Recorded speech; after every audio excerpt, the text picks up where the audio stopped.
What we gonna do right now is go back, way back.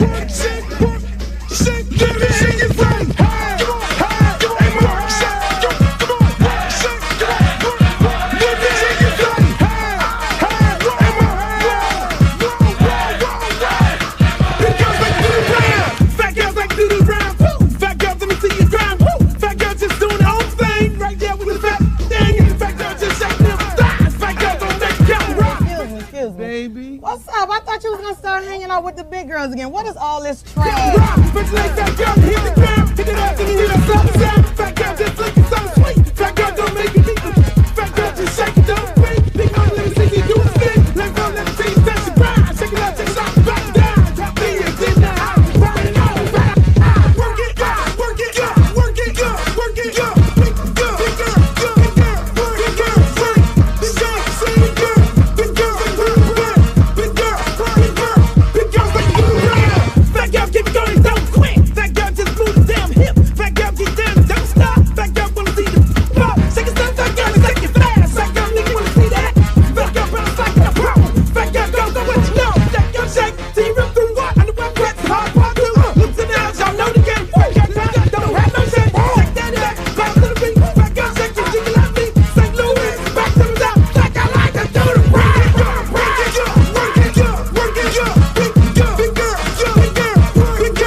I'm serious. Where you are, not ever.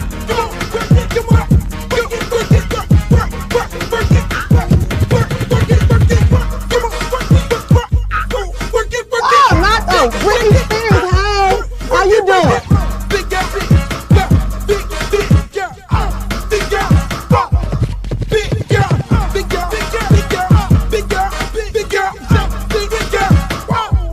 Oh, but ain't the little leprechaun. Girl, your wings are so up. You look a mess. All about the big girls. What about the big girls? Big girl, work it, work it, work. Big girl, work it, work it, work. Big girl, you done suck all the fat off your ass.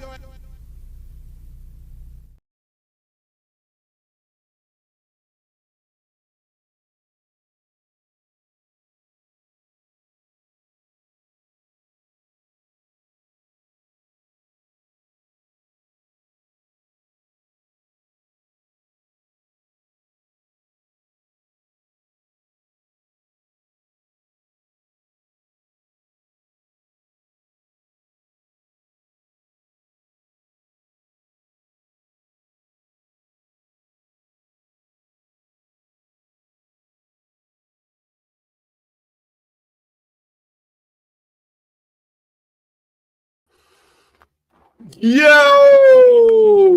what up? Welcome to another edition of the Luke Show. We had a few technical difficulties earlier with the, you have this show, right? And you have the littlest things the littlest things like the battery charger on the computer. If the computer shuts down, everything else shuts down. And that's how it works, people. So I'm happy you guys were able to join us back to another edition of yours truly, Uncle Luke Show. I need y'all to like, share, and subscribe to the page right now because we got to get this thing going. I mean, we're running way behind time. We supposed to start at 4 o'clock. We got on, and then it just shut us down. And now we're back by popular demand. You know, the Lord will find a way. The Lord will find a way. Yo, I like to thank you guys who are on my Facebook fan page, Uncle Luke. And I also like to thank you guys who are on my YouTube channel, Uncle Luke TV. And if you're not on either one of those pages or platforms, make sure you go over there and like, share, and subscribe. Twitch. I do not know how to work Twitch. I am on there and be getting people in the group saying, hey, man, I can do this with your Twitch and I can do that with your Twitch. Well, hey, hell, tell me what we need to do to get the numbers up and get Twitch popping over there. But we live on Twitch also. And we are also live, my friends and countrymen, on Instagram. You know, we try and be on Instagram. The gram is always a beautiful place to be. And we're also live on X. Uncle Luke Real One live on X. Uncle Luke Real One on IG. I'm going to get the TikTok going. I don't have the TikTok going yet, people. I was saying that before I got cut off early. I don't have the TikTok going, but we are here. I want y'all to like, share, subscribe. We got a very big show today. A very big show. A lot of things that we need to cover. We need to cover the whole Rueben Bain situation. I'm going to bring in my good friend Warren Sapp, Hall of Famer, NFL Hall of Famer. He'll be here. He's going to join us. D-Love Sports going to join us. My man Streeter, hopefully he could join us if he's not in the wide world of Sports. I don't know. They may be having a practice today and he might be out there. And if that is the case, he could come on here and join us and talk about what actually happened at the practice. But without further ado, I want to start off with nothing other than politics. Politics. Here you have it. Here you have it. Two individuals. You got two individuals. Matter of fact, it's about 3 people. There you go. You got 2 congressmen that just resigned today. Yep, they're out of here. Done. Gone. And you have 2 more congressmen, 1 congressman and 1 congresswoman, that everybody is waiting, and they're hoping that they don't go into the ethics, let Congress make the decision. And, you know, one of the congresswoman has a hearing here in April before the entire House, you know, and some people just won't let it go and some people will let it go. But whatever decision that any congressmen or women make in this point of their career, they have to make it for the betterment of themselves and being dragged by the people. You know, do I want people to resign, especially the congresswoman in my race? I don't want her to resign. I want to run against her and I want to beat her on the issues, because the issue is Florida's Congressional District 20 is underserved. That's the issue. I would not be running for this seat, ladies and gentlemen. I want you to go to my website, www.lukeforcongress.com. Check out my platform. Donate $5. That's all I need you to do, $5. No more than that. But I would not be running if these people were not underserved. The people of Belgrade, Pahokee, South Bay, if they were not underserved, if they didn't have homeless issues, if they didn't have crime issues, if they didn't have affordable housing issues, I would not be running if all those things would have been got done. I just watched Congressman Ballard and another congresswoman and the governor of the state of Florida. I just watched them 2. And 3, Army Corps of Engineers, great outfit. I just watched them create a damn near, I don't know how many $1 million bill to drag the Everglades. Mind you, people in Riviera Beach have a water issue. People in Tamarack is one step away from having a plant issue. And so when I'm looking at these things, people, these are issues that need to be dealt with right now, today. And when you have those issues and they haven't been dealt with for over 4 years, that says the Congresswoman, our man, got to go. When you have an issue of crime in Belgrade and you have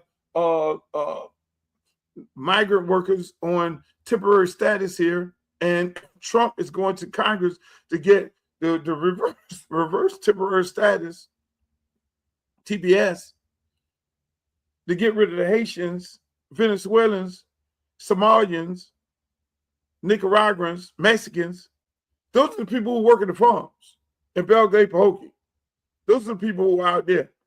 And you got brothers and sisters out there who are having issues because they're used to making money. They're used to the prisons being open, the prison is closed. They're used to making money from the sugarcane plant. Sugarcane plant went automated. They went automated. So now you got to find a different way of life. And at the end of the day, that's where a congressman or congresswoman has to come step in. And that's where I got to step in. I'm looking at the people, a lot of your lakes, Sunrise, Tamarack. Tamarack is one storm away from having the same water issue that Belgrade and Pahokee has. Not Belgrade, Pahokee, but River Beach. I'm gonna play a clip later on this evening and let you see. There was several news reports of the people boiling their water, literally boiling their water in River Beach, probably some of the richest land ever. But they're boiling their water because they want to gentrify the neighborhood. I guarantee you, if a lot of people who don't look like me, you, and everybody else move into that area, they'll fix that water plant real fast. And that's where the Army Corps of Engineers comes in. That's where you go into your infrastructure money and you rebuild a water plant. Hello? You know, so there's a lot of things that need to be done in this district, and that's the reason why I'm running. I'm sorry, I'm running. Because I always coached football for 20 years. 2003, I coached football. That's when I started coaching football. And then that was God sent me to do that. God sent me to help young men in that manner, get them in college. You can give $10,000, you can get $100,000, you can buy all the cleats out there. But by going out there, sharing my story of where I'm from, how I made it, coaching these kids up, getting on the phone, using my influence, calling up Nick Saban, Dabo Sweeney, Kirby Smart, Lane Kiffin, all these people, Mario Cristobal. I gotta have a one-on-one relationship with them because, again, at the end of the day, I got in the band with these kids for over 18 years and took them to college camps. And I built those relationships. Friedman, the Notre Dame coach, Jawan Sider, I just talked to him yesterday. Prime, Deion, all these people. This is what you do. And so when you add the numbers up, you're doing millions of dollars worth of scholarships on a year-round basis because every one of my kids, 95% of them went to college every year. That was my job. I didn't give a rat's ass about a state championship. That wasn't important to me. Getting those kids out of the situation that they were in to somebody college where I can know they got square meals, where I can know they're in a surrounding where it's a whole bunch of nice, good people, surroundings of education, where young people with like minds change their disposition on how life should be. I mean, come on, man. You think that ain't what I'm getting ready to do in my district? We got coaches at the schools and BA and Ely and all those coaches in the district already, but these guys need help. When I look at the news and I see that they're charging $20 to play sports in the public schools, really? No, I know I can bring resources back because these kids, everybody ain't going to college. So that is the reason. Everybody keep asking me, why are you running for Congress? You're a rapper. What do you know about politics? Do you know I went to the Supreme Court? Everything I got from Miami-Dade County done, whether it was renovating parks or cutting major apparel deals, was through politics, not politics. And you know what? I never got one no vote. And I worked across the aisle. I didn't give a damn whether you was Democrat, Republican, whether you was appointed by Ron DeSantis, whether you were a Trumper or whatever it is. It was about the kids and the community. And that's the same thing I'm gonna do in Congress. They say, "Oh, you're gonna work across the aisle, or you're gonna be one of those Democrats just screaming at the Republicans." No, I'm going to bring the money back to the district. Point blank. I'm just keeping it 100. I'm going to be creative for the district and create a district called Black Wall Street in CD20. I'm sorry. That's what I'm doing. I'm not going to pick no bones about it. That is my job, and that's what I'm going to do. But without further ado, I got to tell y'all something. Let me say this. That's my politics. I'll get back into that later. I got a great guest on here. Get ready to come up here. And I got two of them. Matter of fact, I got one young man who just made a documentary called The Mecca. I got the other young man who's a Colorado Buffalo. His last gig was Colorado Buffalo. Now his new gig is out there on that ocean catching them fish. A Hall of Famer. I have a Hall of Famer. The greatest football player to ever suit up at the University of Miami, the most highly decorated University of Miami football player in the whole deal. It don't get no bigger than this dude right here. Without further ado, ladies and gentlemen, I want to welcome you once again. He's a good friend of the show, the world's greatest, the baddest D lineman ever to suit up. First ballot Hall of Fame. First ballot. I can't hear you. Get your sound right. First ballot. Can y'all hear him? Okay. The first ballot. Can you hear me? He got headphones on, boy. He came ready today. And then the damn sound ain't working. Can y'all hear him? Hold on. Let me check. Maybe it's my end because I'm being having difficulties right here. Nope.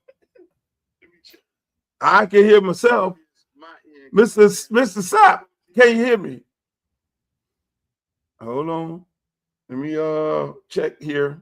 This is gonna be a good show today. You would tell it's gonna be a good show when the Hall of Famer, you can't hear him. Hold on. I got your volume here. Your echo cancellation, you here. You're live here. But hey, Sapp, if you can hear me, go out and come back in.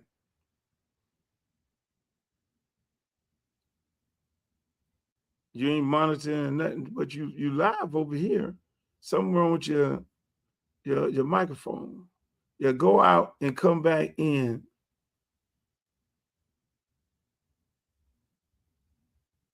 I don't want to say. All right.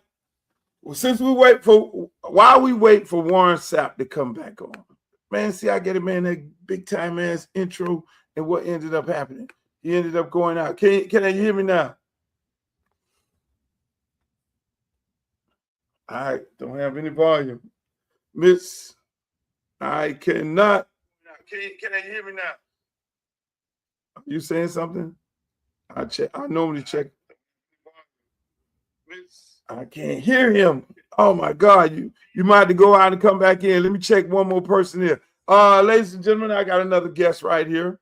I'm gonna get Warren Sapp audio right, but we have another guest right here. This gentleman right here. Can you hear me? Yes, I can hear you. See, I can hear him, Sapp, and I can't hear you. Killer, you got to come back. So, without further ado, ladies and gentlemen, this young man here, Nick created the documentary, The Mecca. And Sapp, are you back? I am live. The mic is working. There you go. The What you doing over there? is working. What are you doing over there? Hey, you had technical difficulty. We over 50. It sometimes happens to us. Hey, Sapp. I mean, look, guys, I want to thank you all for joining us today. Sapp, this young man right here, made a documentary called The Mecca, on the Mecca. I know Were you able to play in the Mecca, Sam? No, we used to go visit up there when we was in the Big East and go watch Allen Iverson and Syracuse and St. John's and all of that. We ain't had that. You never played at Travis Power Stadium? Me? No, I'm from Orlando, remember? So Opaka never came down here and got beat up on at Travis. No, we whoop y'all up at Doak Campbell. We beat the brakes off Northwestern. You want to bring that back up, boy? Just keep playing. Keep playing. Okay, we have Nick here. We're gonna have Nick here. So he did a documentary on Trash Park. Yeah, Trash Park. It been some legends on that now. It's been some legends on that because I've been watching it for the last 35 years since I got there in '91. Yes, it's been some legends on that field. Good job, brother. Good job. Already. I'm gonna show a clip. A clip, and then we're gonna get into asking Nick some questions about his documentary. It's the mega high school football because look at all the talent that done came through there. There's no other stadium that has as many NFL pros that played there. How much greatness came through that stadium? It is the Mecca. Hold on one second. I see you got the two Democratic folks that lost their job. We know you running and we donating. So there we go. It's the mega high school football because look at all the talent that done came through there. There's no other stadium that has as many NFL pros that played there. How much greatness came through that stadium? It is the Mecca. Head to Mecca, down in the ghetto, work a little extra, hit a little harder, run a little faster. I still remember getting my first interception at the Mecca. It's definitely something I'll never forget. Seeing the bands up there rocking and Mr. Wilcoxon in that press box. I'm getting the chills right now. That's Trash Power right there. Nathaniel Trash Power Stadium, only at the Mecca.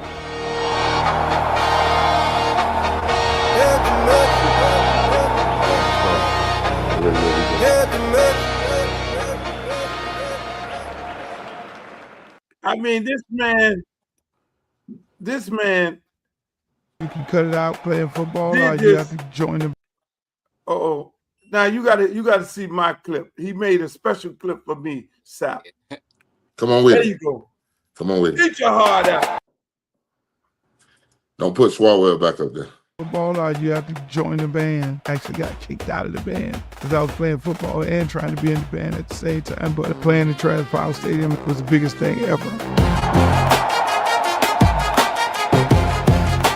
High school football at Dade County continues to be on top of the pedestal. This is the place, and Travis Power Stadium is the Mecca.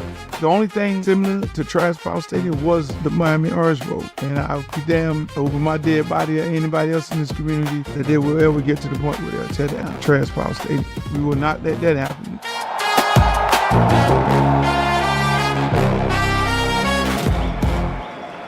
Man, hey, look here, man.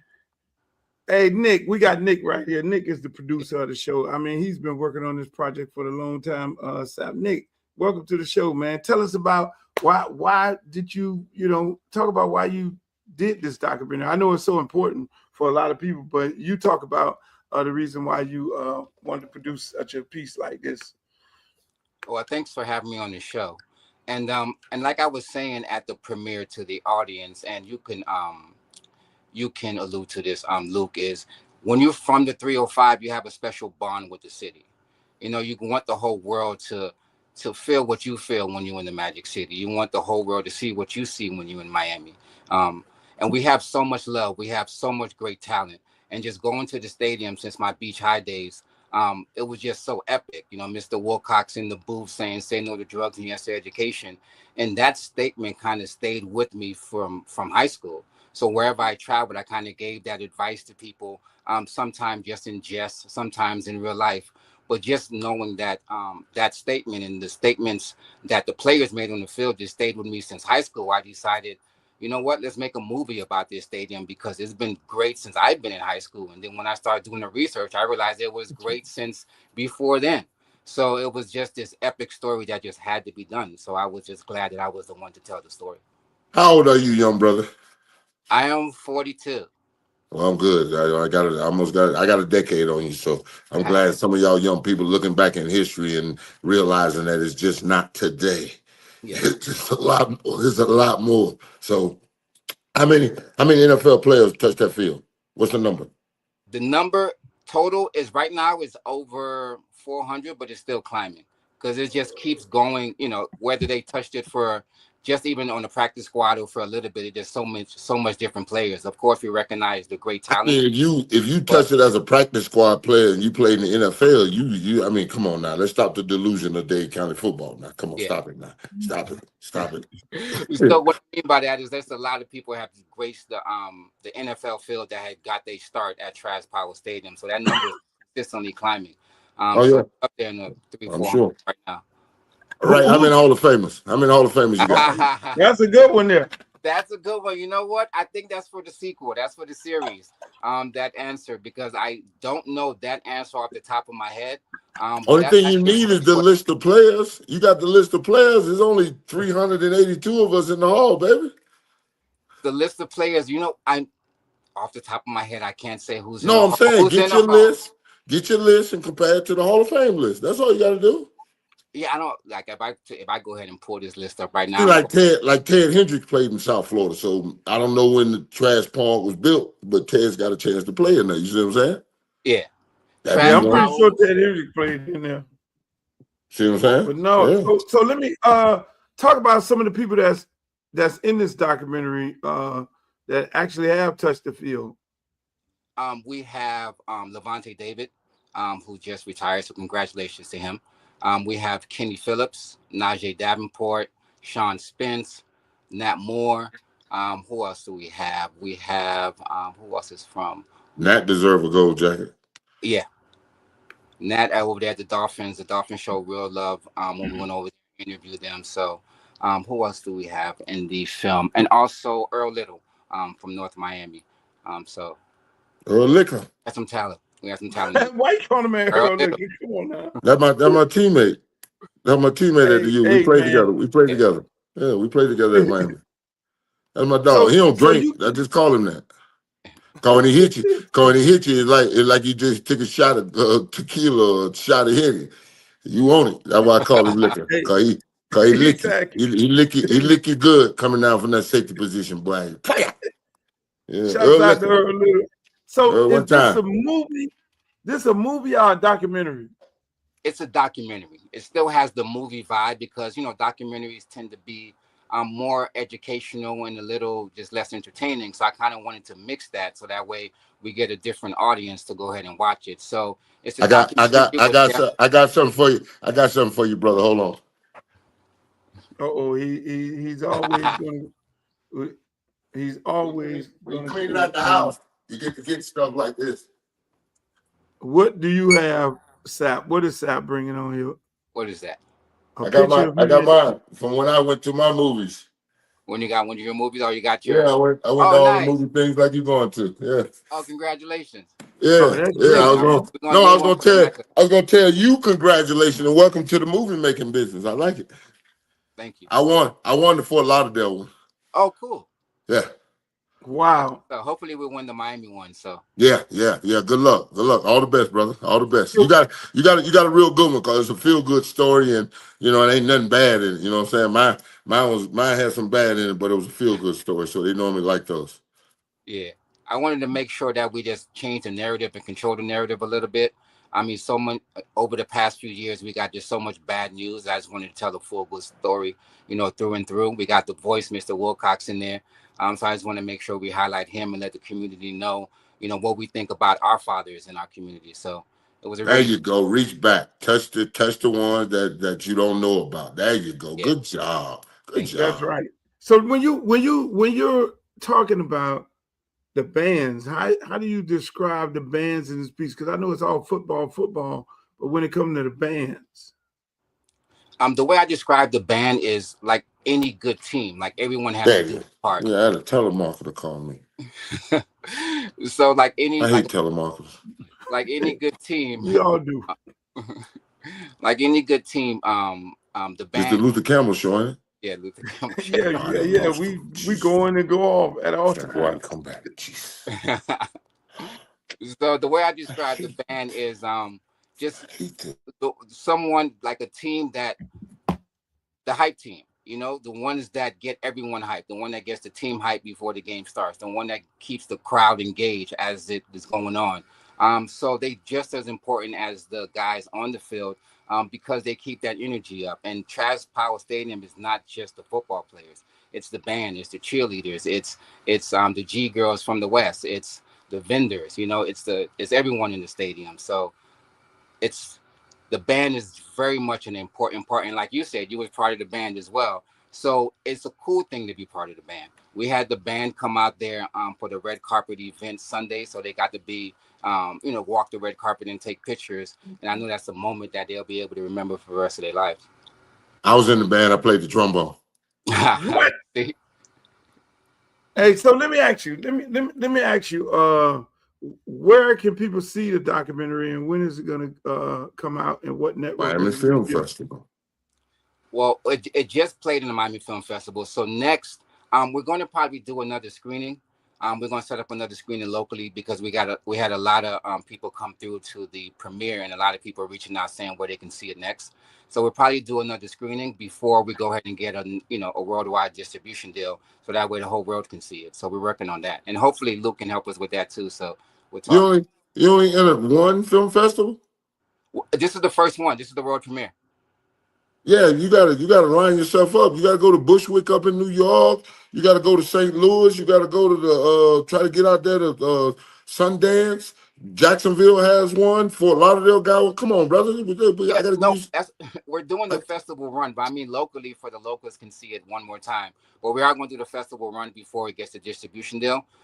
So we are. Don't give it. You can't. You can't give it to the locals. You gotta keep the buzz going. Don't do that. Don't do that. All right. Take your advice. Don't do that. Don't kill your buzz. Make sure it's still hot, and then you gotta pay for it to come see it. Yeah. Facts. You were supposed to go. You were supposed to go to the film festival and get the free food and the low price and actually vote on it. You could have had a chance to vote on the movie. Come on, man. You're supposed to vote on it. Like I said, brother, welcome to the game. Now they don't want to come out and support you and vote, but now they want to look at it for free. See that, boy? That is fact. So thanks for putting me up on that. So Miami, according to SAP, y'all have to wait the rest of the Oh yeah, y'all got to come in there and get that man that $20 and sit on down and watch 400 legends go through the field and understand what trash pile is and understand why Luke said they'll never tear it down. Our congressman of the 20th district, future. Yes, sir, my man. I like speaking into existence. Hey, Nick, man, I want to thank you for doing. Let me just say this. I want to thank you for doing this piece because it's been long awaited. Only documentary that's been put out about any type of football, in the inner city has been the Year of the Bulls, and we know how that one ended, and whether it was a good look for some or whether it was a bad look for others or whatever it may be, and for you to be able to go out and do this piece, man. And I just thank you that you allowed me to be a part of it and say a few words in it. But at the same time, man, we're gonna keep following you. We're gonna keep up on what you're doing, and let us know. Let us know where the next film festival at. The plane, trains, and automobiles go, brother. We'll go drop in there and grab a couple people. I send a tweet out. We go over there and we vote that thing into existence. Trust me. There you go. All right. Hey, like we gonna do it. We gonna do it like the Cubans do. Mount up and go vote. All in the same. That's right. You got it. Hey, Nick, tell people before I let you go, let people know what they can find. Before I let this Dade County duo go, talking about Trash Paul and Levante David, I'm glad that you did some history because Levante David did the Miami school system in Northwestern a disservice when they asked him about the Mount Rushmore of the Tampa Bay Buccaneers. Damn, leaving me off. I don't mind that.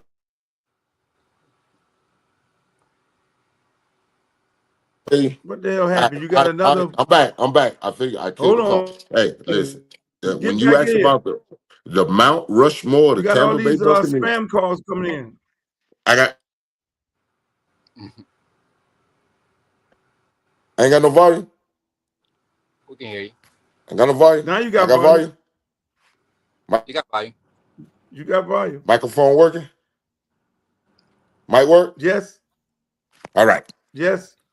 Glad you got the history because Levante Davis was actually about the Mount Rushmore to Tampa Bay Buccaneers. I'll say it all the time. Damn, leaving me off. I understand that. Leroy Selman shall never be left off the Buccaneer Mount Rushmore. And if you know anything about anything, neither should Doug Williams be left off the Mount Rushmore. We talking about the first black quarterback pick with the 17th pick in 1978. Let's not play no game what we talking about here. This is some serious stuff. So Levante, yeah, I go on Mount Rushmore. What? Yeah, I leave that Mount Rushmore conversation on. Hey, Nick, where people can find you? You got a website? Right Instagram, now, social media. I hope y'all heard me because I can't hear you. Yeah, you can find me at the Mecca Movie on Instagram. I hate this. And at I hate modern amenity, which is NICGUERRIER. So you can find me at both of those. All right. Hey, man, appreciate you coming on, man. Hey, keep us posted. Remember, this is your home. Anytime you want to promote whatever you want to promote, whether it's this show or whatever other movies, and we're looking for a great career out of you, my brother. Thank you, guys. And you call me up, and we're gonna get together, and hopefully, I can help you push this into the right direction that you need to go in.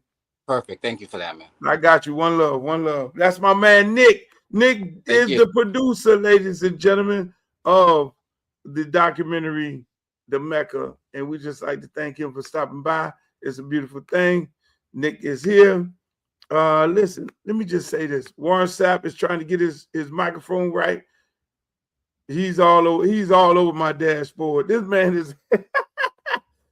is everywhere on the dashboard.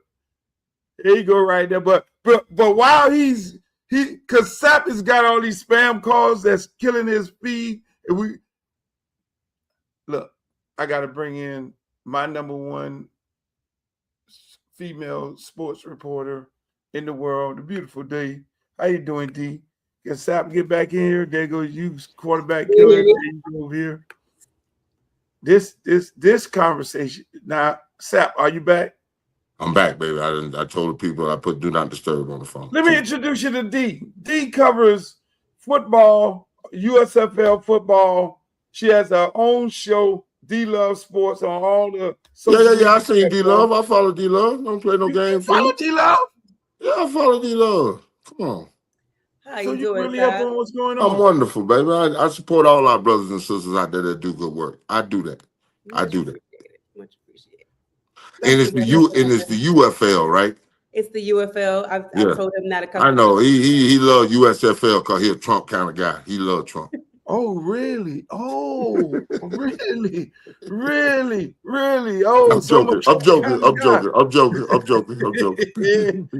Hey, speaking. Hey, D, how you doing? Welcome to the show, ladies. Hi. I heard I went missing, so I just had to show up. Yeah, she went missing, Sap. She gets missing every now and then. She goes to these US. She got to cover spring practice at Maryland.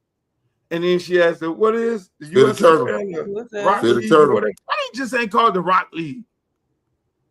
Because it's the UFL. It's the UFL. It's 5 months, Luke. Relax. It's 5 months. We're saving you a letter. You still won't take it. We need something to pacify us until real football get back. Well, it's real football. No. No. I'm sorry. Just down the level. Just down the level. It's when you can't identify the people who are out there working, it's a little difficult to understand what they're trying to get done, D. That's all I'll say. I mean, some of them have been in the league, so. Yeah, I know. Yeah, you find a sparring couple in every now and then. My homeboy used to coach him, and Hines Ward was doing the other team. Yeah, trust me. I'm fully aware of you. It's unfortunate some of them aren't in the league. They should be. Oh, no. We know to get in the league requires a lot more than just being the best, because Tony Dungy used to say it to us every training camp at the beginning. Look to your left, look to your right. This team will not be the 53 best football players in this room. It will be the 53 best men that give us a chance to win the game. Really? So it's a lot more to go into it than your talent. No, I mean, to go to that, I mean, we seen a 17-year-old get up on the pitching mound in the World Game and strike out goddamn $700 million New York Yankee that's different. Slugger. That's different. He off an island. You don't walk your way off the island, Luke. That's a rule. But it was in a farm system. So to the argument of that, the best is not playing. I get that, because I'm pretty sure some guys in that league that could play in this league, because shit, after the first team, the talent go like here. We know it's a numbers game, and sometimes that person don't like you, and it's a little difficult when they put word out on you, because they take the word of their homeboys. So how does it hit with this league when Ginn, allegedly head coach, got caught drunk and driving? Is that a black eye on the league, or that's just another guy making a mistake? I think right now to me it's another guy making a mistake and owning up to it. However, this is kind of new for this league, so I don't know how they handle those types of things right now. And just like the NFL, you would probably go off the coach, what he means to the team, what the record is, what the locker room is like all of those things play a factor when something like that happens, whether you want to admit it or not. But because Columbus is new, he's a new coach. This league hasn't had something like this happen that I'm aware of. So it will be interesting to see what happens. So speaking of issues, I can't say that there's a known protocol, because I haven't seen anything like this happen. Right. Speaking of issues, do they have a policy in the league? They might. I'm just not aware of it. They might. No one's asked. This the Rock League. I haven't. So this came out. I would have asked Rapoli or someone, but this actually happened after I was actually at the game. So I haven't reached out to talk about it directly with anybody from the league yet. Wow. So I'm assuming he's suspended without. He was inactive. He played. They had a game the next day, and he was inactive. So he did not go. Okay. Speaking of issues, I'm gonna play this clip, and I want both of y'all reaction to this. Oh gosh. Junior do. So back on March 17th of 2024 at approximately 4 a.m., Rueben Bain Jr. was in Miami speeding down I-95 when all of a sudden he lost control, struck another car, and hit both concrete barriers on the highway. And this was not a minor accident. He hit the east wall and redirected, hit the west wall, and all 6 airbags deployed. Now there were also 4 other people in the car with Rueben Bain Jr., one of which was a 22-year-old college student who was visiting on spring break, Destiny Betts. And due to the accident, she suffered severe injuries and was rushed to the hospital, where later she went into a coma. And after being in that coma for 3 months, she tragically passed away on June 13th. And just 2 weeks before she passed away, his charges were dismissed. And according to the crash report, he wasn't under the influence of alcohol or drugs. So in the end, this was just labeled as a freak accident. But now, with the NFL draft less than 2 weeks away, this story's coming back up. So is this going to affect his draft stock? Probably. I don't know. But at the end of the day, Destiny Betts lost her life because of this, and that's the most important thing to remember. When the first time you heard about this? Let me just say, for Destiny and her family, my condolences. Oh no! Don't tell me the mic don't went dead on me again, Luke. No, your mic working. You're working. No, I hear you. No, I'm asking. When the first time you heard about this, Luke? Let me give my condolence and first. The microphone off. I can't hear you. You can't hear me? You can hear me? I can hear you. I can hear you, but I can't hear him. Yeah, no, he was talking. He was giving condolences to the family. I know. I'm asking that shit. Yeah. I can't hear you. I was asking when the first time you heard about it, because that's the first time I've heard about it when you just played it in front of me. No. I had to write down June 13th. You got your mic on? Can you hear me? Can you hear me? Go. Can you tell me what he's saying? I can hear you, D. You can. He said, "Come in, go out, and come back." We can hear you. You can't hear us. He is hilarious. But anyway, go ahead with your condolences, though, to her family. Yeah. Let me get that graphic off of there. My good. Before we go into this, I want to give my condolences to the family of Destiny and and I just want to. Can you hear me now, Sap? Yeah. All the best to her family. Oh my God! And let me just say this: Baines Jr. is a kid that I watched grow up. I love him like a son, and his family. We know the family. Me and Sap close to the family. Yeah. And you asked the question, when did I? No. I know you heard about it before now, but like, when did they just pop this back up? They just popped this back up.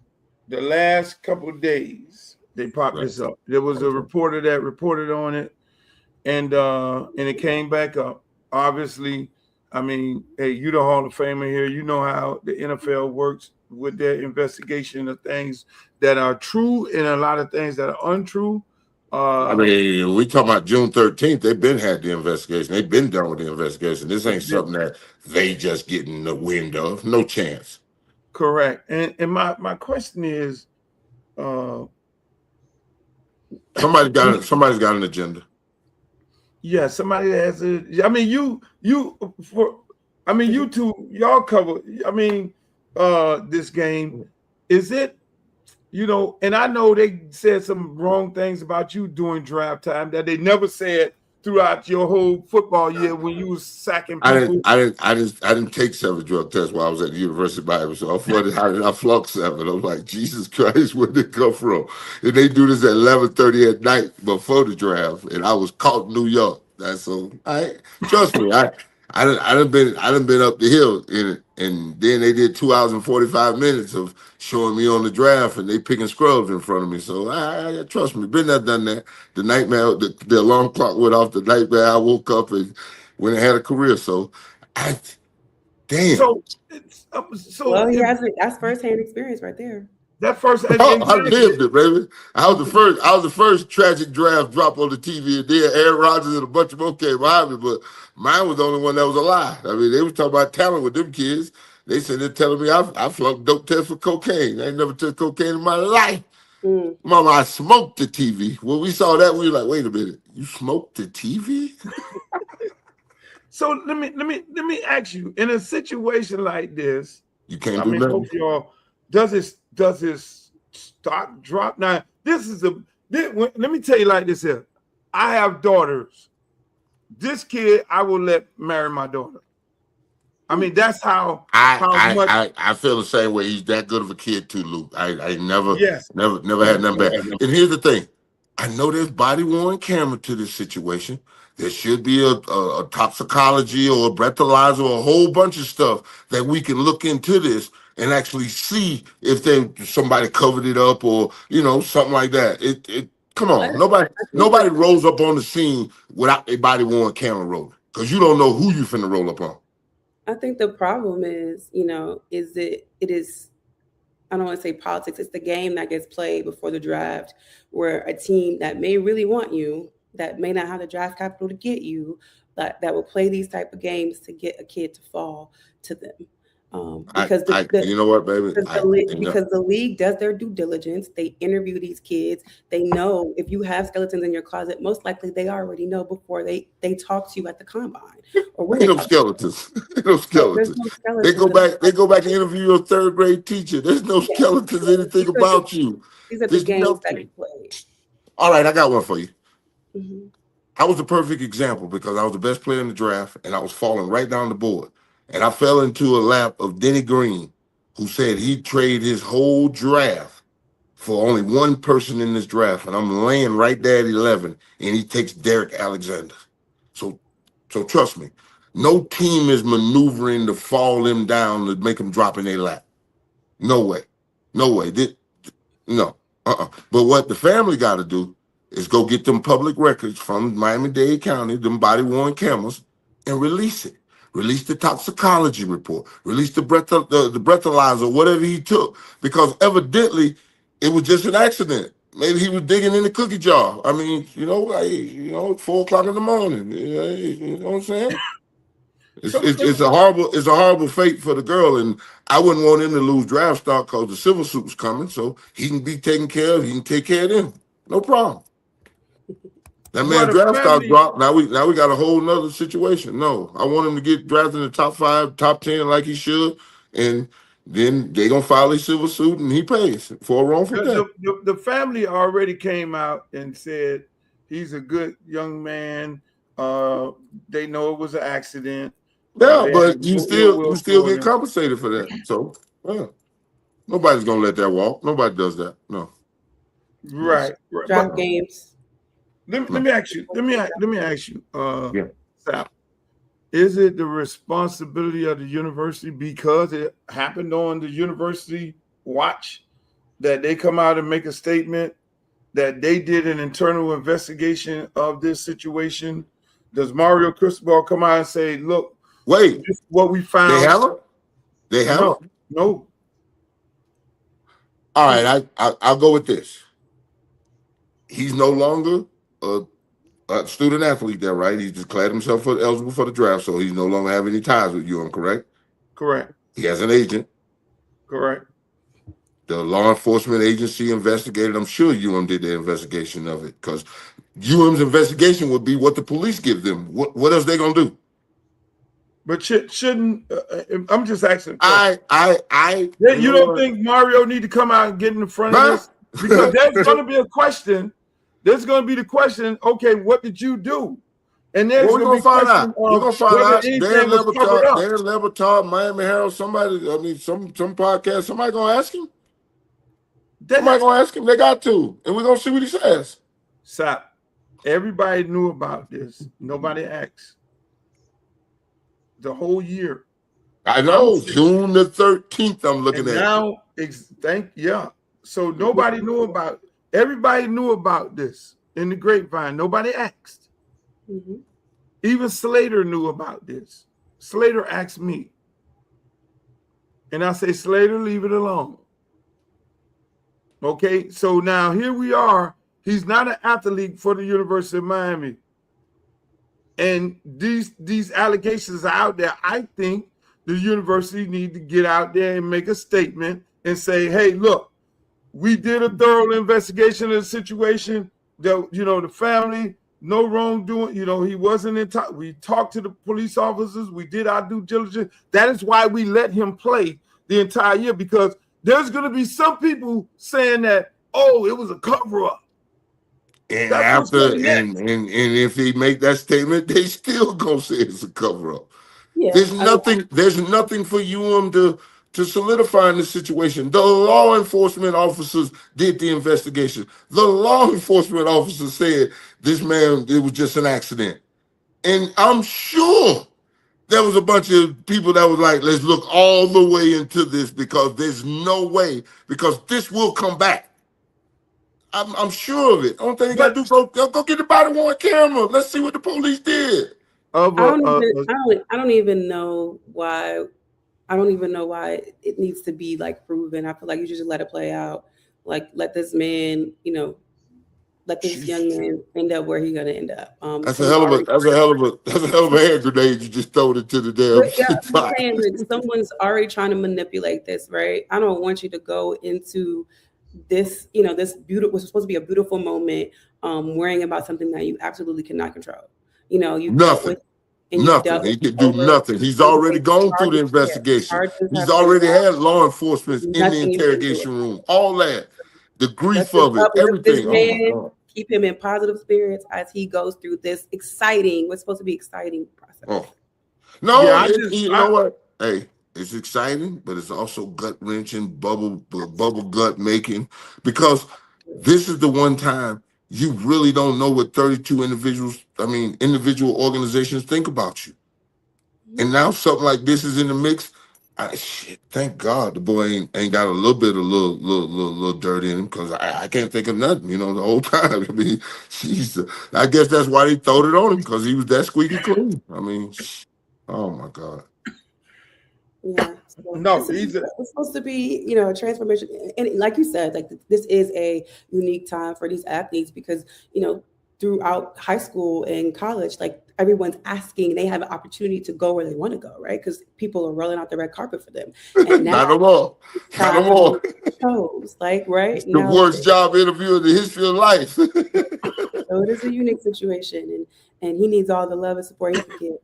Yeah, no, but I mean, from what I'm hearing, he's gone. I mean, since June the 13th, that's 6 months to January the 13th, and we 90 days from that. Sit tight, young man. Hold tight, cause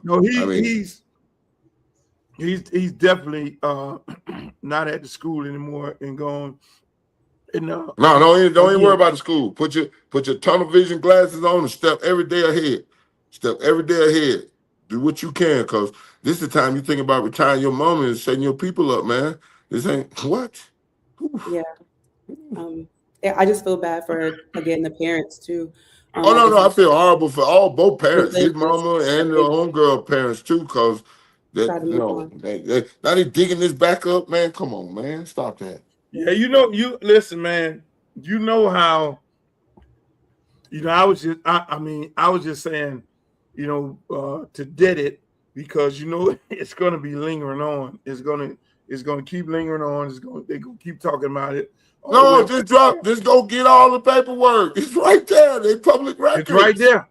It's public records. Let's go get it in every news channel that has something to say about it. Here it is. Then let what you see.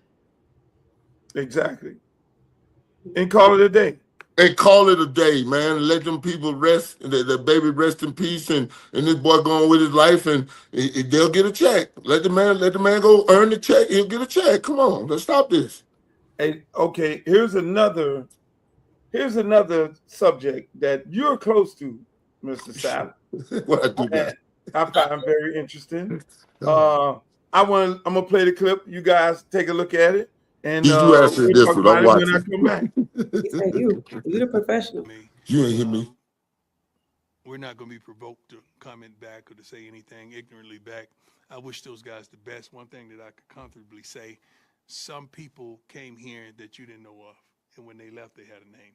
And I'm proud of that. I'm proud that they were able to earn more than they earned here that could help their friends, family, as well as loved ones, and can help themselves. So I'm happy with that. We're still in good relationship with quite a few, but you got to understand some young men play the victim, and that's not the case. We try to treat everybody here with utmost respect and professionalism, and I hope we've done just that, as well as treating you the same way.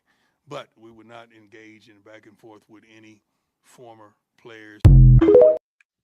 So, Sapp, you just left from coaching at Colorado. You got these young men just went to LSU over there with our good friend Lane Train, and he wants to trash the program and talk bad about the program you guys ran. I mean, so there's only one person, Mr. Seaton, over in Baton Rouge. Yes, sir. I'm gonna echo the sentiments of my ex-head coach that I just left. He is the fairest, roughest, toughest Florida boy I run with other than you. He call it like he see it. Ain't no underneath the table, innuendo. It's right up top. There's nothing hidden. We gonna let you know exactly what we expect of you. You will be at breakfast. You will go over and get the little vitamins from the nutritionist lady. You will check in. You will go weigh in. You will hydrate. You will go take the P test over there and tell us the color of your pee when you come out. All of this, yes, this is required. It is required. It is the standard. And some people don't meet the standard, and then when some people don't meet the standard, they go where they can go bend it. But you trust me, I didn't call down to the Lane Train and Thaddeus Dr. Rivers and laid the track for that. So trust me, Prime ain't lying. Prime done did man. I'll stand with him any day of the week and twice on Saturday, and I did it, and I will again if given an opportunity. But no, I'm going home. I had enough. It's a different environment on a college campus when that young man got a check like that. It's kind of hard. It's kind of hard to let him see the light. Talk about retired mama.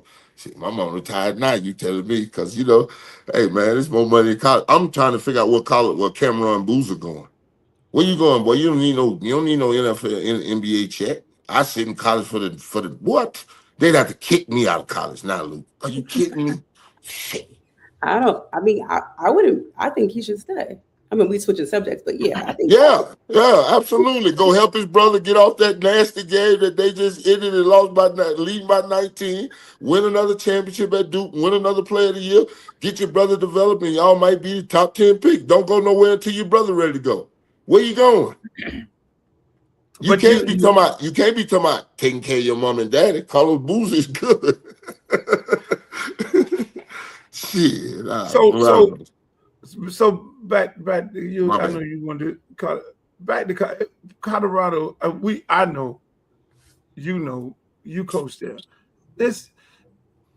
Why do people always have to put out there when it's a black man running the team that is unorganized and they come up and we do it to ourselves? I mean, this man is running a top of the line organization. You coached in it. Every time you get a bunch of black folks in a place and a couple of black folks walk out the door, black folks been known to talk trash about the last place they left because we've always been under the perception that grass is greener upon the other side. Only thing we got to do is look at the transfer portal every year. This is done over and over and over again.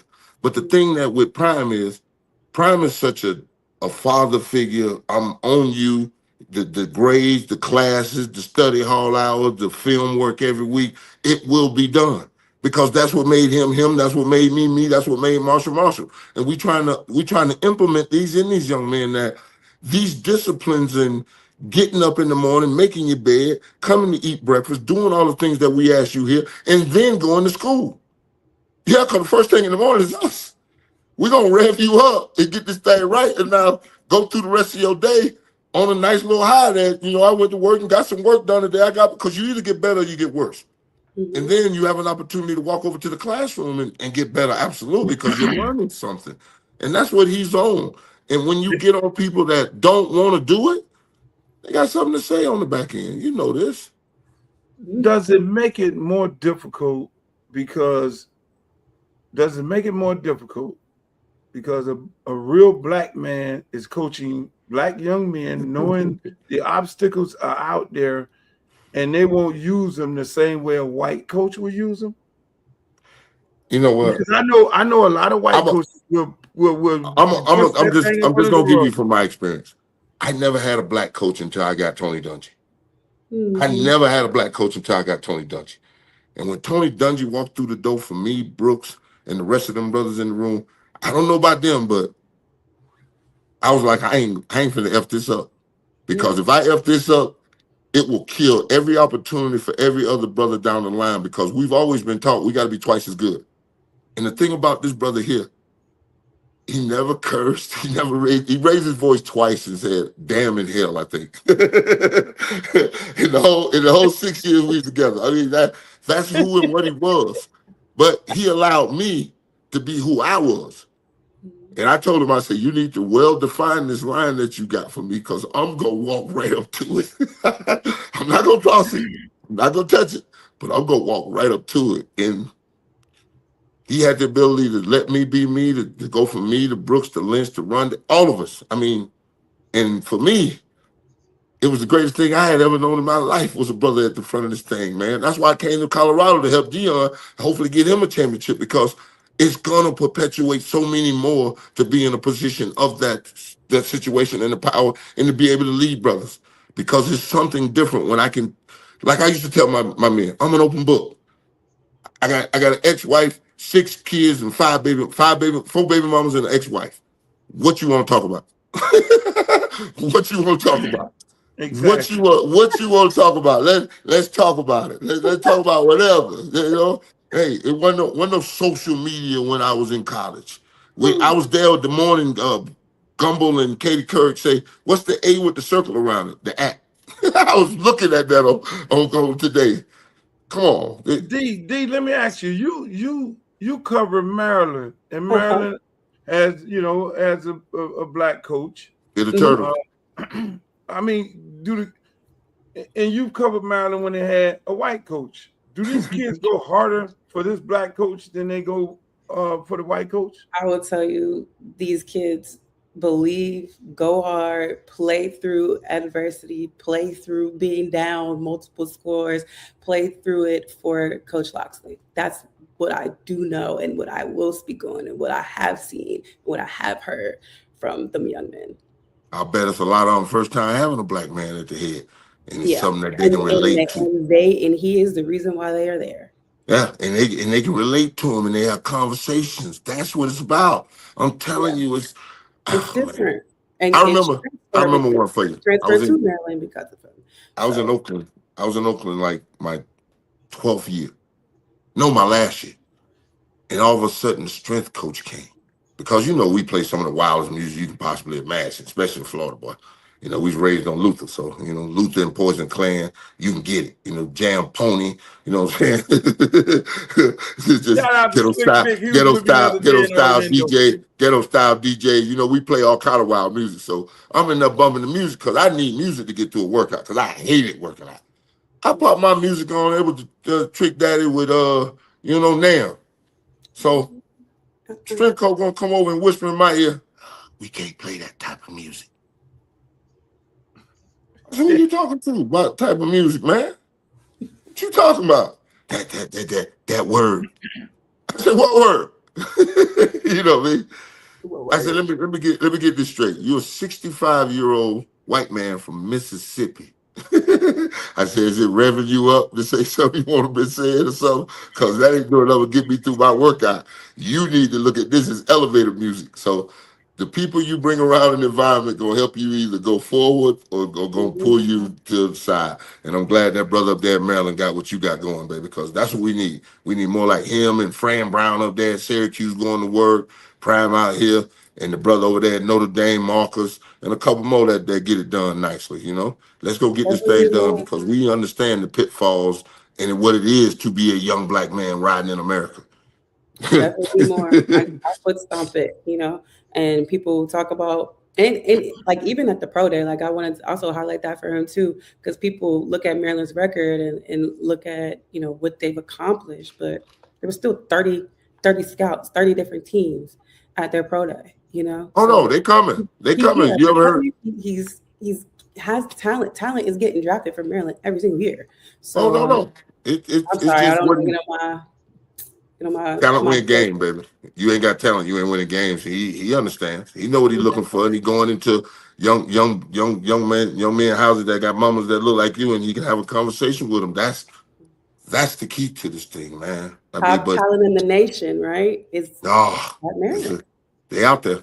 They out there because the greatest guard ever. Ain't going to Miami. I know you mad. Zion did not go to Miami. Tell the truth. What? Tell the truth, Luke. Zion?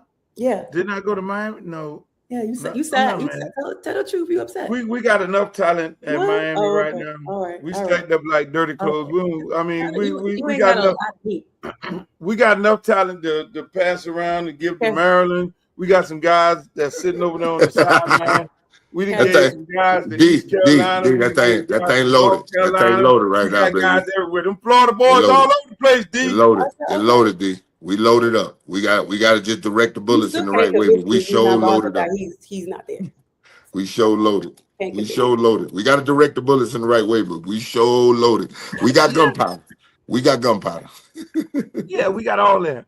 Speaking of gunpowder, I want to get y'all take on this situation right here. And I thought it was me as a doctor and had to do with Red Cross as a Red Cross worker there, which we support. Only the fake news could come up with that one. It's supposed to be me as a doctor making people better, and I do make people better. I make people a lot better. I don't know if Dee want to be on this conversation. I think I think D has to go on that conversation. D left? Yeah, because D. All right. D me and you, it's a man conversation. Yeah, have you ever seen a more delusional man in your life? Hold on. Do I gotta go out and come back? I can't hear you. I heard that you was just laughing. I can't hear you. Can you hear me? You can hear me? Can you hear me? No, I'm coming out. I'm going out, coming back. I'm going out, coming back. I'm coming back. I can hear you. We have so many technical difficulties here today, but ladies and gentlemen, we got Warren Sapp. Make sure y'all check out D D loves sports. She probably had to go. When we started talking politics, she has to go because D is in the political circle. I ain't gonna mention what type of political circle she in, but we had to let her go. And then Warren Sapp is glitching again. Hopefully he'll come back in. Yeah. There you go again. Ain't no way.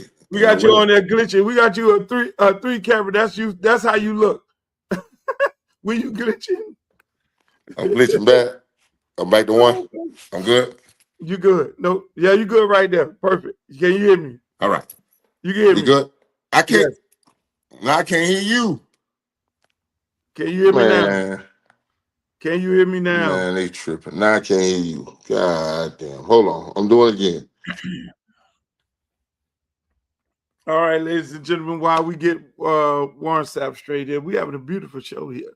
Make sure y'all go to my website, www.lukeforcongress.com, and find out and look to find all the beautiful things that you need to find out about my platform. Here goes Sapp again. Let's go. Let's get him off of here. There you go. Can you hear me? Yeah, I got you. Can you hear me? Yes, sir. All right. Have you seen a more delusional man ever in your life? I mean, but here's the thing. No. I got this for you. It ain't him no more. We were hearing this in 2019 when the man said I was divine and I was sent, and all these evangel Christians or whatever they want to call themselves, white Christian nationalists, national white Christians, whatever it is, whatever your church affiliation, whatever it is, they fed this. They fed this. He was sent. He's doing it. And then when they started this war, there's a holy war. Be on the right side. You've heard this. You've heard Pete Hegseth talk crazy up there, talking about some, to God be the glory. What? What are we talking about, man? It don't take no rocket science to figure out somebody was gonna close a 21-mile strait that shipped 20% of the world's off to. That's why we never went over there fighting like that. What we talking about, man? You got a lot of smart people in these departments that you keep getting rid of. You might want to listen to them. Cause boy, gas is finna spike again. And boy, when you talk about the summer and talk about them moving around. He said the gas is going to spike again. He said it's going to go to $6, maybe $6 over the summer. He said it. They were talking on Fox, and the lady was like, "Oh shit!" Yeah, he said it. Yeah, and then they building data centers all up I-95 and over the I-4 corridor that's sucking up 2 million gallons of water. Where are we gonna get this water from in Florida? That's what people don't realize. That's the time bomb. That's the time bomb. That's why Elon Musk put all that money in this campaign. So they can build data centers? Okay. Dog, they finna build one in North Texas. You see what he doing in Memphis? Dog, they finna build one in Texas. You can drive 5 miles down this side, make a right turn and drive 5 more miles down at that side. Where they gonna get that water from in Texas? in the middle of the summer. And they say one Arizona town finna run out of 2,200 people. The faucet is finna turn off. The man, you see MAGA done gone out of control. You see all the boys on Fox. They've been out of control. You got they got the man where the man put a picture of himself of Jesus. The little black girl and went and she going rogue. Everybody going rogue. Everybody talk about how delusional this man is in their opinion. I mean, they voted him in. Hold up. But what part of who this dude was the first time and who he is now? It's no difference. It is. He's getting that money now. Oh, he worked this time. He done figured out. Yeah, he got rid of all the guardrails. You know exactly who to put next to him and how to get it done. Yeah. He was like, no, we're gonna win this. We're gonna win because we're gonna fix the election with old Elon, in my opinion. We're gonna do what we're gonna do. We're gonna win. So we got all our people all the ducks in the row. We ain't gonna have no family working in this thing here. We're gonna have a whole bunch of high stakes swindlers like me, and they just raking the money in. I mean, those two girls that they fired, they were open. They had people open up companies 8 days, $8 billion, and they closed the companies down. Turned $61,000 into $500 million. $500 million. 61,000, Luke. I mean, bro, you talk about this man. This man ran on. I'm gonna drain the swamp. I'm gonna drain the swamp. No. It's been a cash play all the time. And every one of them girls we just fired, they knew what the play was. They took the jobs, took the hits because they was getting the bag. They got the kickback. Oh. And if you go to jail, he gonna pardon you. And if you go to jail, he gonna pardon you. You get out. Can you? You can't beat that. You can't beat that. Is this the biggest heist? Is this the biggest heist ever? Right in front of our face, and we watching it go down. When they making these trades on these stock deals, when he over there on Truth Social, come on, man. $1 trillion moving before the market even opened. I mean, they got dudes sitting up in there selling this, buying this. Then a statement comes out, and the dude making $50 billion. $1.5 trillion move one morning on one of them tweets. $1 trillion, exactly. I'm like, what the hell? This is out of control. These people. No. Just give me some news. Let me put 5-10 grand in there. Let me flip over to 100,000, whatever, 100 million, whatever. And then I'm gonna go in the community and go do what we need to do. Then you ain't gotta worry about your money. You can stay over there with yours, but allow us to get into this game and then let us go help our people. Make it make sense. And then make it make sense. And then, buddy, $61,000, Luke. $61,000. Lord, how much? And look at this right here. Look at this. He's a very liberal person, and he's a man that we don't like a pope that's going to say that it's okay to have a nuclear weapon. We don't want a pope that says crime is okay in our cities. I don't like it. I'm not a big fan of Pope Leo. He's a very liberal person, and he's a man that doesn't believe in stopping crime. He's a man that doesn't think that we should be toying with a country that wants a nuclear weapon so they can blow up the world. I mean, how you going to fight a guy who has some billions of members of his church? Like billions? No. He lives in his own nation. The Vatican is his own nation with its own flag. Billions in the biggest vault in the world with all the goodies in it. What? And you're gonna go and talk about we don't like him. The Pope. This dude is attacking the Pope. Hold on. Who's we? It don't get no work. The Pope. Who's we? This dude. He said we. He said we. I think he French. Yeah. I'm not in that. I'm not in that. You're an American citizen, Sap. Oh. That's your president. Whoa. He represents you. When he says we, he means you too. Whoa. I heard something back from 2008 all the way up to, 2012. He's not my president. When my brother came out of his beige suit looking sweet as fuck, he wasn't their president. I want to know. I take Barack in a beige suit over this shit any day of the week. What the hell is going on? The Pope just wants you to stop the bullshit chosen war, son, that has no objective. We destroyed their Navy. It was 11 fucking ships. What? We call that a charter company in Florida. You got 11 boats, we call that a charter company. We go fishing with you. The hell, ain't no damn Navy with 11 ships. But evidently, they got enough left to close 21 miles without them 11 ships. So some of your calculations, I mean, only thing we got to do is just take the advice of the Joint Chiefs of Staff. They told them, we can't do this. They've always told them, we can't do this. Yeah, they told them from the beginning. We can't shut that down. We can't. We can't start a war with them because they gonna shut it down. And then we can't shut it down. And then we can't get bottlenecked in there, and then they blow our ships up, and then we got a real issue. These people, them people over there, you are killing you're killing the people who run the country, but you ain't killing the people who run the military. There's levels to this shit. Level. And everyone you kill, they still say we control this straight. It's just that simple. We already know what. Hey, look, they probably sat around the room. Look here, man. Here Hold on. Kill all us up in here. We know what we control.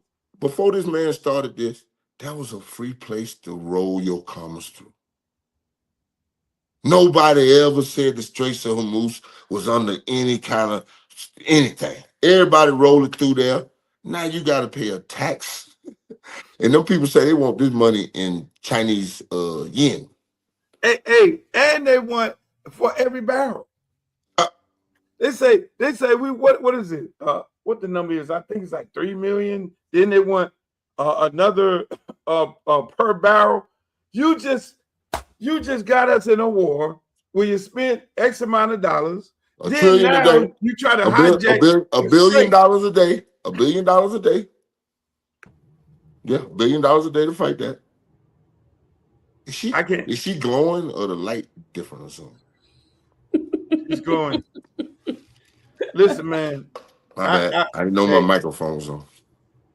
I can't. I don't understand. Hold on. I got a question for you two. What y'all think of Vrabel?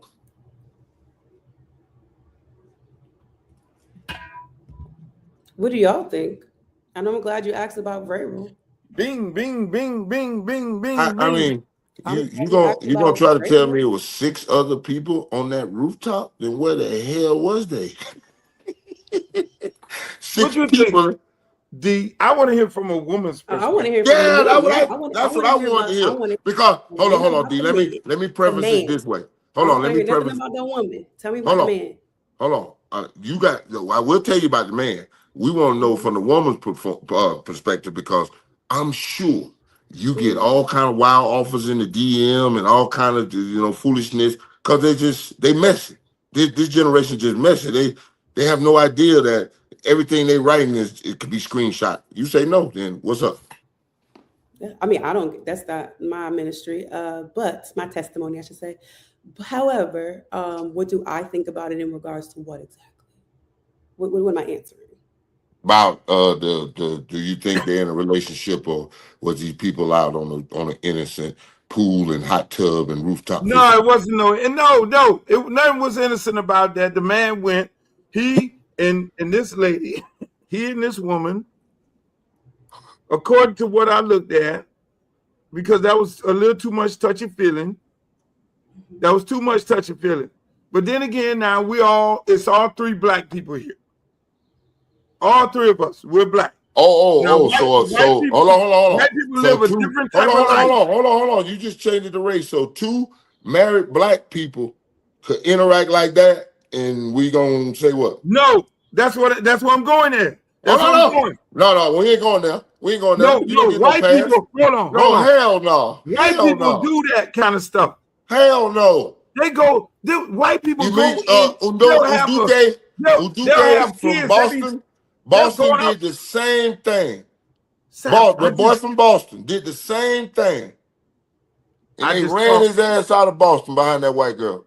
I just talked to a friend, 2 different friends of mine. They went out on a vacation with the wife and the boyfriend and the ex-wife and the ex-husband and their family, and they go out to the they get on the private jet and do all this, with the kids. Yes, I've heard of this too. But 2 married people and your 2 spouses are at home and you at an NFL meeting or whatever, and then they were doing a meet and greet. She was greeting him. No, Luther, stop it. You Captain Dick. I don't want to hear none of this. She was greeting him in the pool. D, if you at the pool, D, and you're covering, you're at one of these events, and one of the guys who coach hug you. Hold on. D, are you at the pool in your bathing suit? at this place where you're gonna have people around you that you work with? Y'all got a pool party. Shut up.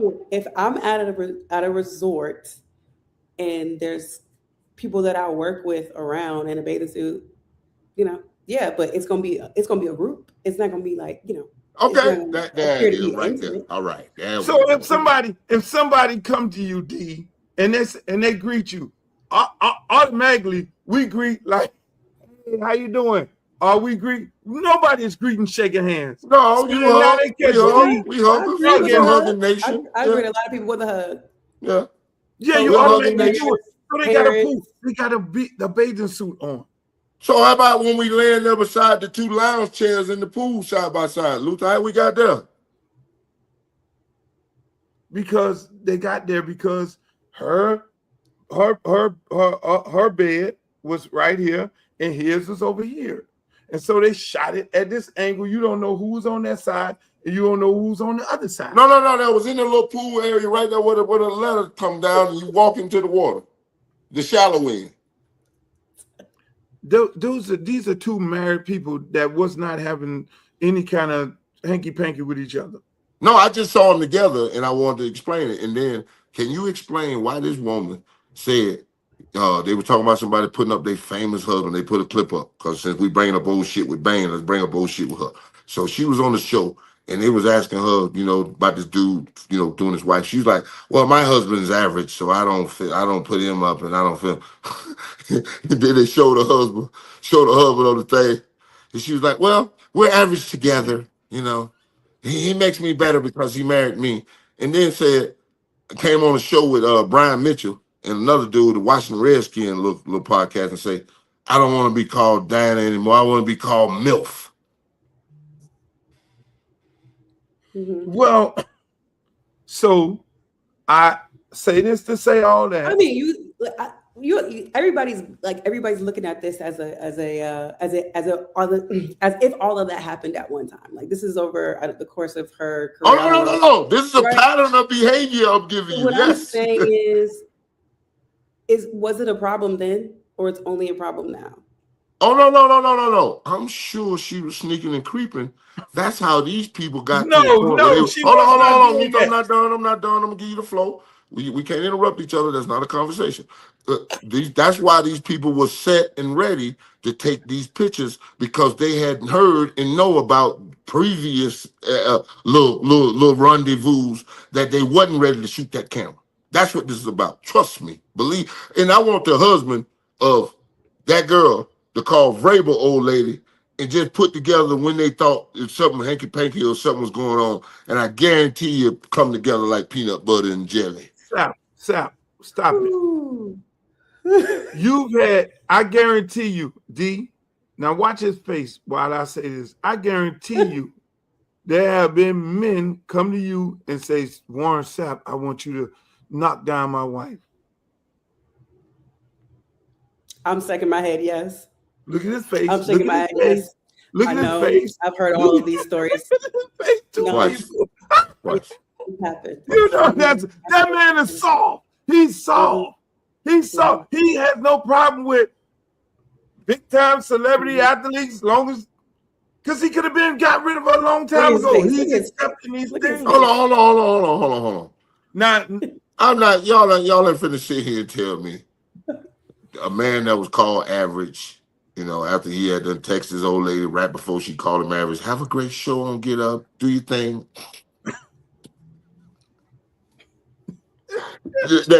Because this man, she said it. This man don't watch sports. This man does his job. This man one of them corporate, 60-hour guys trying to climb the ladder, do whatever he's gonna do to support her, whatever she's trying to buy. That's Go a ahead, thing, though, right? That is a thing. Oh, hey, right? it is a thing. It's a lifestyle. And they put blinders on. Yeah. Because they old ladies on TV and their homeboy be like, man, I saw your lady on the ESPN. She was looking good. That's like a trophy thing to them. And vice versa, right? My wife and, well, I really try not to. According to Nick Cannon, you can out marry your wealth, your fame, and your maturity. I don't understand that, man. I don't boy. But if, man, y'all got me choking up here. I'm sorry. I just heard I'm this trying today. to stay away from this topic because I just heard this today. Dr. Umar had him in the room and they was talking conscience or whatever. Umar. Whoa, Nick Cannon. My God.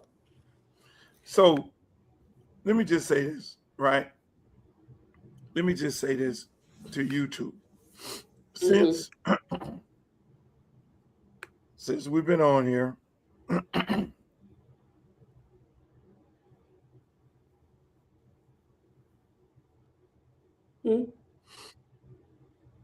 Yes.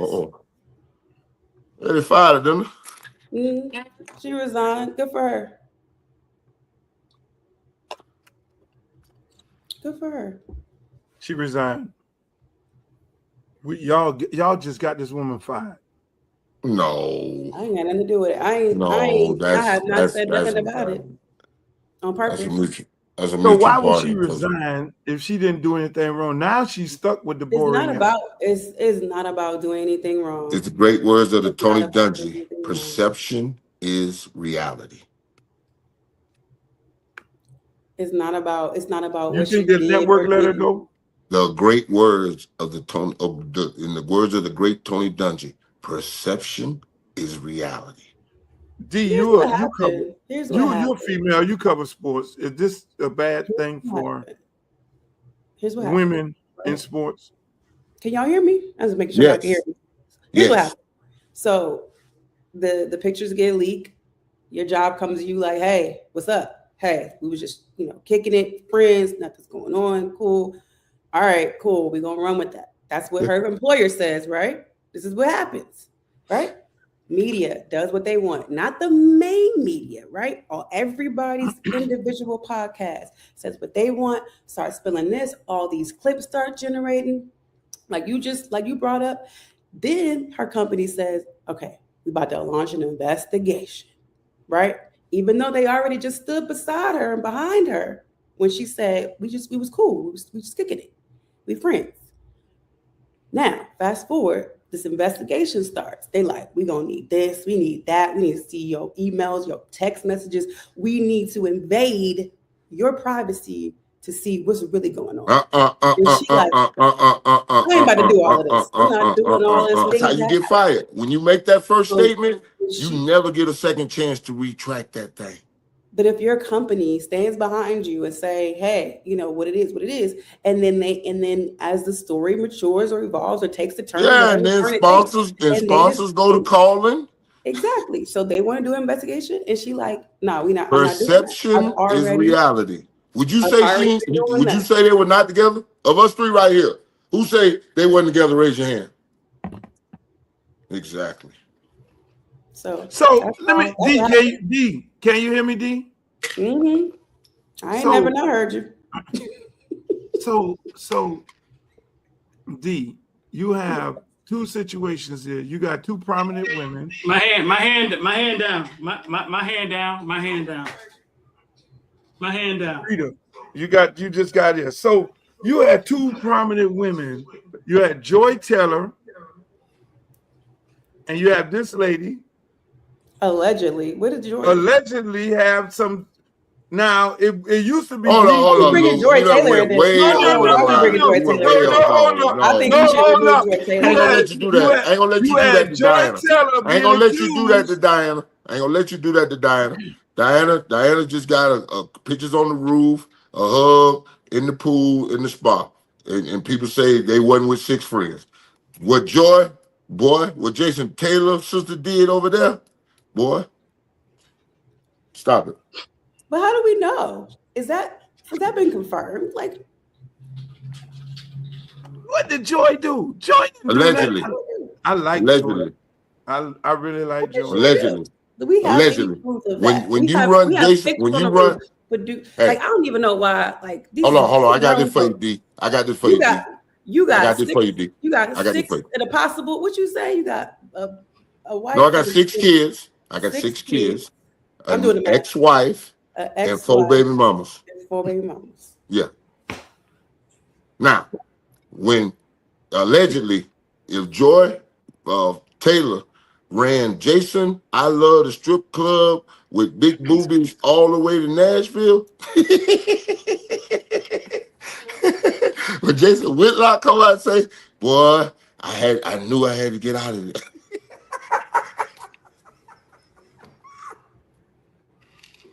I'm How you gonna get him off his own show? Who that? Luke. Sap. Luke got technical difficulty. Sap, what's good, bro? D. Am I the administrator now? D. I love you defending the lady reporter, but she put herself in a very, very vulnerable position. I don't know the facts of that situation. No. If you with 6 people, you make sure whenever you come up, you got your home girl. That lady on the roof is photos. I was talking about Joy. I don't know nothing about Joy's situation. No. I wasn't talking about Joy. I wasn't talking about Joy. In the pictures, that's different. Yeah, the pictures. You got to have your home girl, your producer, your editor, whoever the hell with you every time you rolled up, because we came as a group, me, her, and you can name some people. And then you got a witness with you that say, yeah, I was with her the whole time. Mm-hmm. She didn't have nobody with her. And the damn people at that, the people going there and pay. Hey, we got $200 for this information. Oh, yeah, they was out there all over each other. Yeah, they're going to tell it. But I mean, do you think I think the thing is, like, someone was hired to take those photos. And, baby. And the reason you hire that person is why? You got a tip.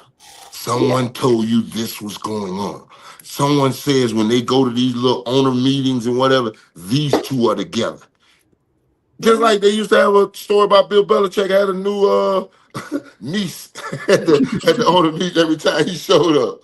And now you see when he get out of the game, he shows up with a 20-something-year-old new niece. Yeah, shit. Listen, baby, the NFL is a real tight spot. And when they smoke, there's an inferno down there. Well, it's unfortunate that for me, I feel like people spend a lot of time talking about her and not a lot of time talking about him. Because we live in a world that was made for the white man to do whatever he wants to do and how he want to do it. They want to change the law of marrying little girls down to 14 years old in Tennessee, Florida, Georgia, all through the black belt. It's crazy. Let me ask the question. So is this not conduct detrimental to a team? Oh, not the New England Patriots. With Spygate, Bill Belichick. I mean, come on. Because you're not doing your Aaron Hernandez. First draft. Aaron Hernandez. What press gonna crack in New England? They just went to the Super Bowl. He ain't going nowhere. I just want all parties to be held accountable equally. That's what I want. If it's not right, if it's against the world, if it's against the rules, I want everybody held accountable. I don't think I don't think extramarital affairs is in the conduct policy of the National Football League for head coaches. Is it conduct detrimental to the team? What did he do? I don't know. I'm asking. There we go. Is the allegation or just the not enough? lie? Not enough. Is it not enough? Not enough. Not enough. Because there was no way Antonio Brown was supposed to play at any time after a certain point, right? Because you told me, what was it? Ime. You told me Ime.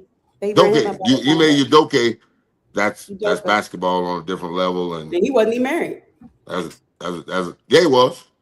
You married? Married to Nia Long? It would Nia Long, yeah. Or were they engaged? Engaged or whatever, committed, whatever. Yeah. I mean, you know how it is. Yeah, he was close enough. Hey, not to be out there with that. I got a question for you, Sap. Wasn't Nia Long at anyway? Hey, sure. I got a question for you, Sap. And my last one graduates May the 22nd. I am off the reservation with all 6, and 4 of them have college degrees. And 4 of them have college degrees. Yeah, they were never married, but yeah, no, he was engaged. That's paperwork. We know what that means. Yeah, that's nothing. Right. That's nothing. I mean, your commitment is your commitment. I mean, especially when you're sitting there talking about, I'm just saying. Hey man, I saw a couple of pictures. What Luke at? Luke can't get back into his old thing. Hey, y'all can hear me? Y'all can hear me? Yeah, we can hear you. We can hear you. I got a question for you, Sap. No, can't hear you, Streeter. You can't hear me? You can't hear me? He can. He can definitely hear you. No, I can't. He can't hear me probably. Hold on. I can't hear him. No. Why would I lie, man? Don't do that, D. I can't hear him. Let's see. Hold on. He can. 1 2 1 2 1 2. There you go. There you go. So I got a question for you, dog. Talk to me. Rueben Bain, short arms. Is it a problem? You've went up against some of the greatest offensive Wait. You just made a statement. Rueben Bain short arms. What's his length? Well, they're saying Rueben Bain has short I'm arms. asking you for the measurements. I'm asking for the measurements. What measurement? Let's find out what they are. Let's see. 33 and what? 32? Let's get the measurements. Yeah. We're gonna get it right now. I'm gonna ask Kiki, my AI. While he's asking Kiki, where do you think he goes? Where do you think Bain goes, Sap? I don't know, baby. If you know what, because I was in the same position and I heard the same bullshit, inside the huddle when they was, as I look back at it now, 35 years, I can see it building to the point where they were trying to come up with something, because at one point they was like, well, he's not big enough to dominate the game. And John Clayton came on inside the huddle and was like, he's bigger than John Randall.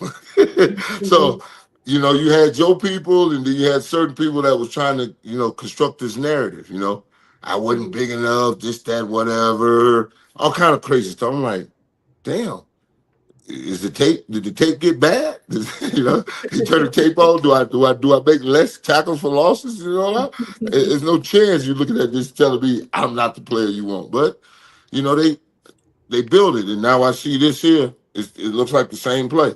Right. Wingspan 77, arm length 30 inches.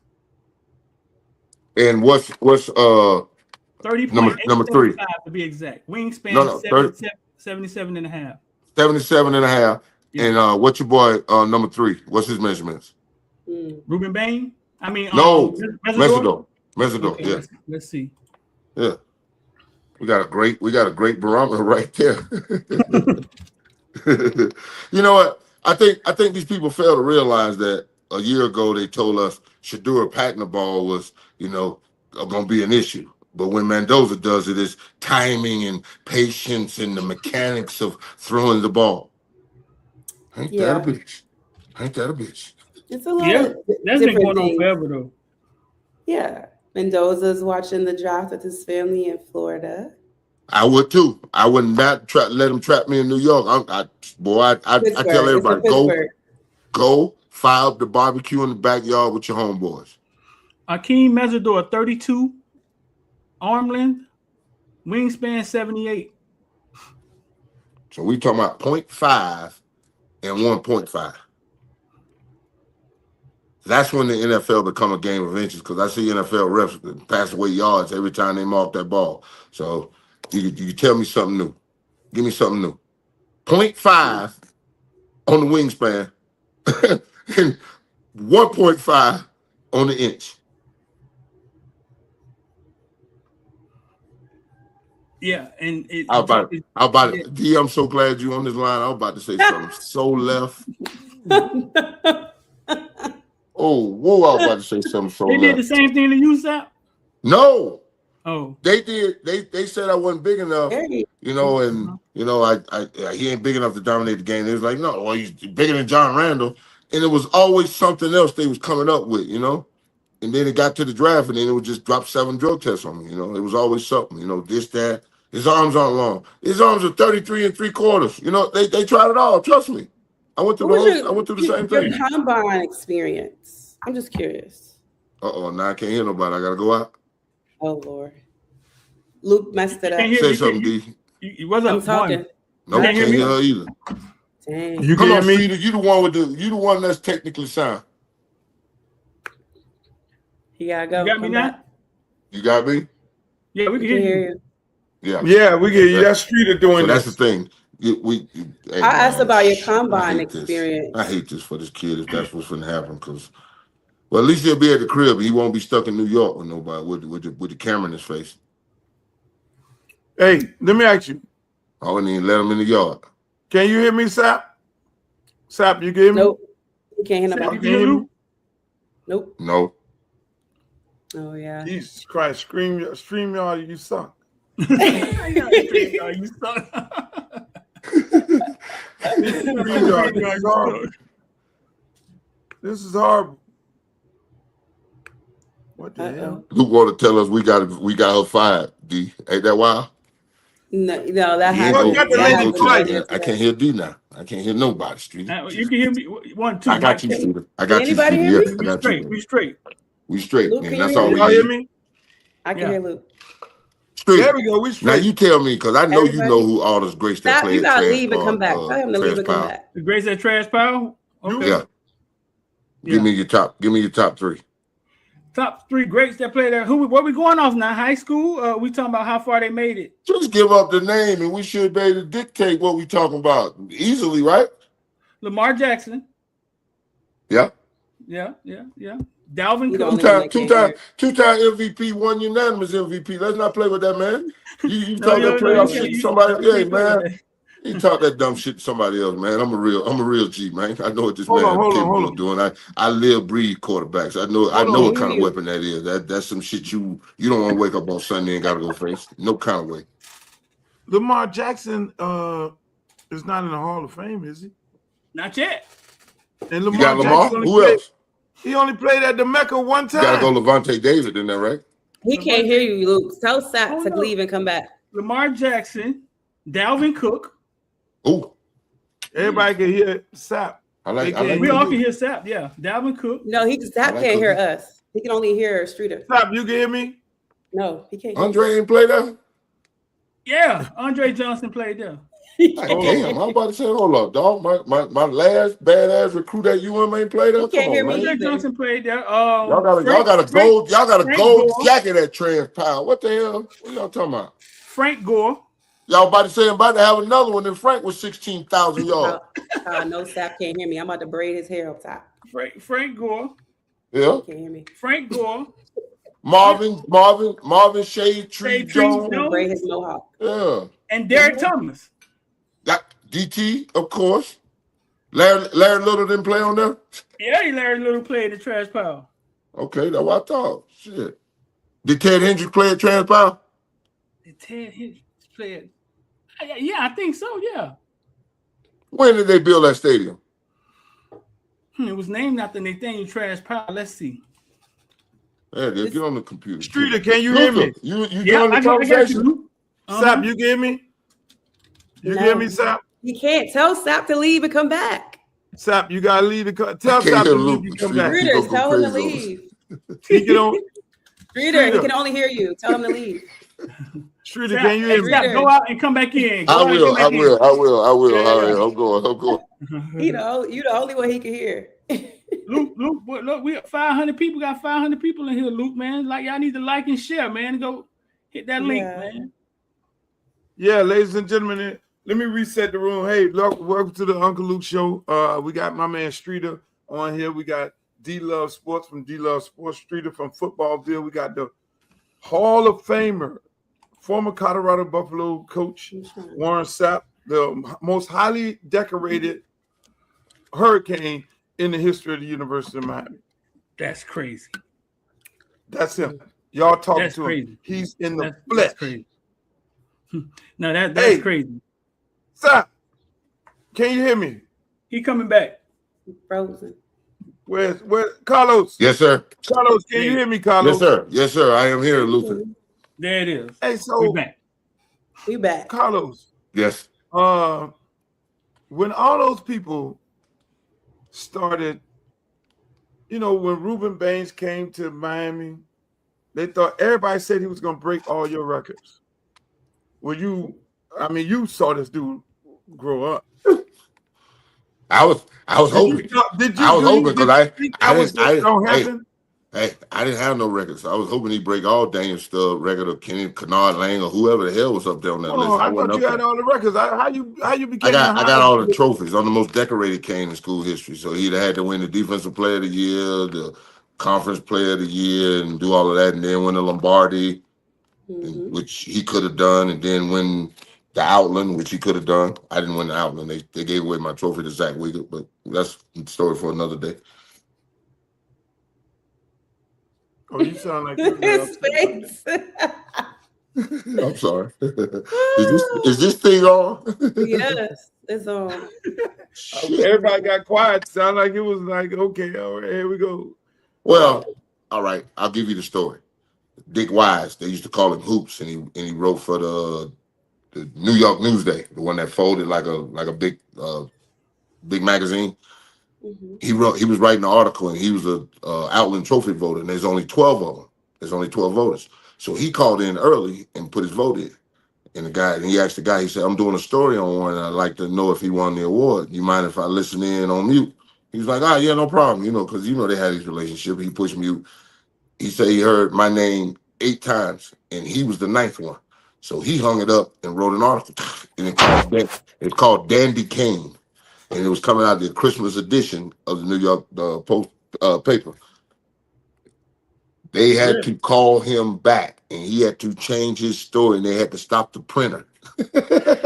He gave up his vote to vote for the Outland Trophy after that year. So you can look up and see that Dick Wise no longer voted after 1995, and then there's the story, because he told me and John Hahn, my PR director, the story when we was at the Home Depot in Orlando, that award show, because he came up to us like, yo, they're not gonna give they shafting one, they're not giving him an award. And if you look at the award show, I stood up and went to clap him before they even called his name. Wow. That is a very interesting. Wow. That's crazy. Yeah, they gave away my trophy. They gave away my trophy, and they told me they was gonna give it away. So I didn't react. So I stood up and went to clap him before they even did it. John was like, "You are." I wanted to ask you about your combine experience.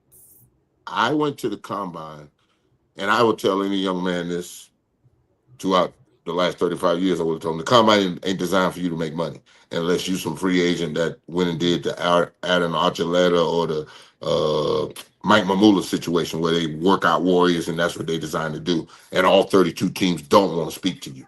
But if you a high top 10 pick, all 32 teams are going to drag you until 1, 2 o'clock in the morning. And then you're going to go to bed and then wake up in the morning for a 4 o'clock pitch test and then go through the same thing again. And then I'm supposed to work out?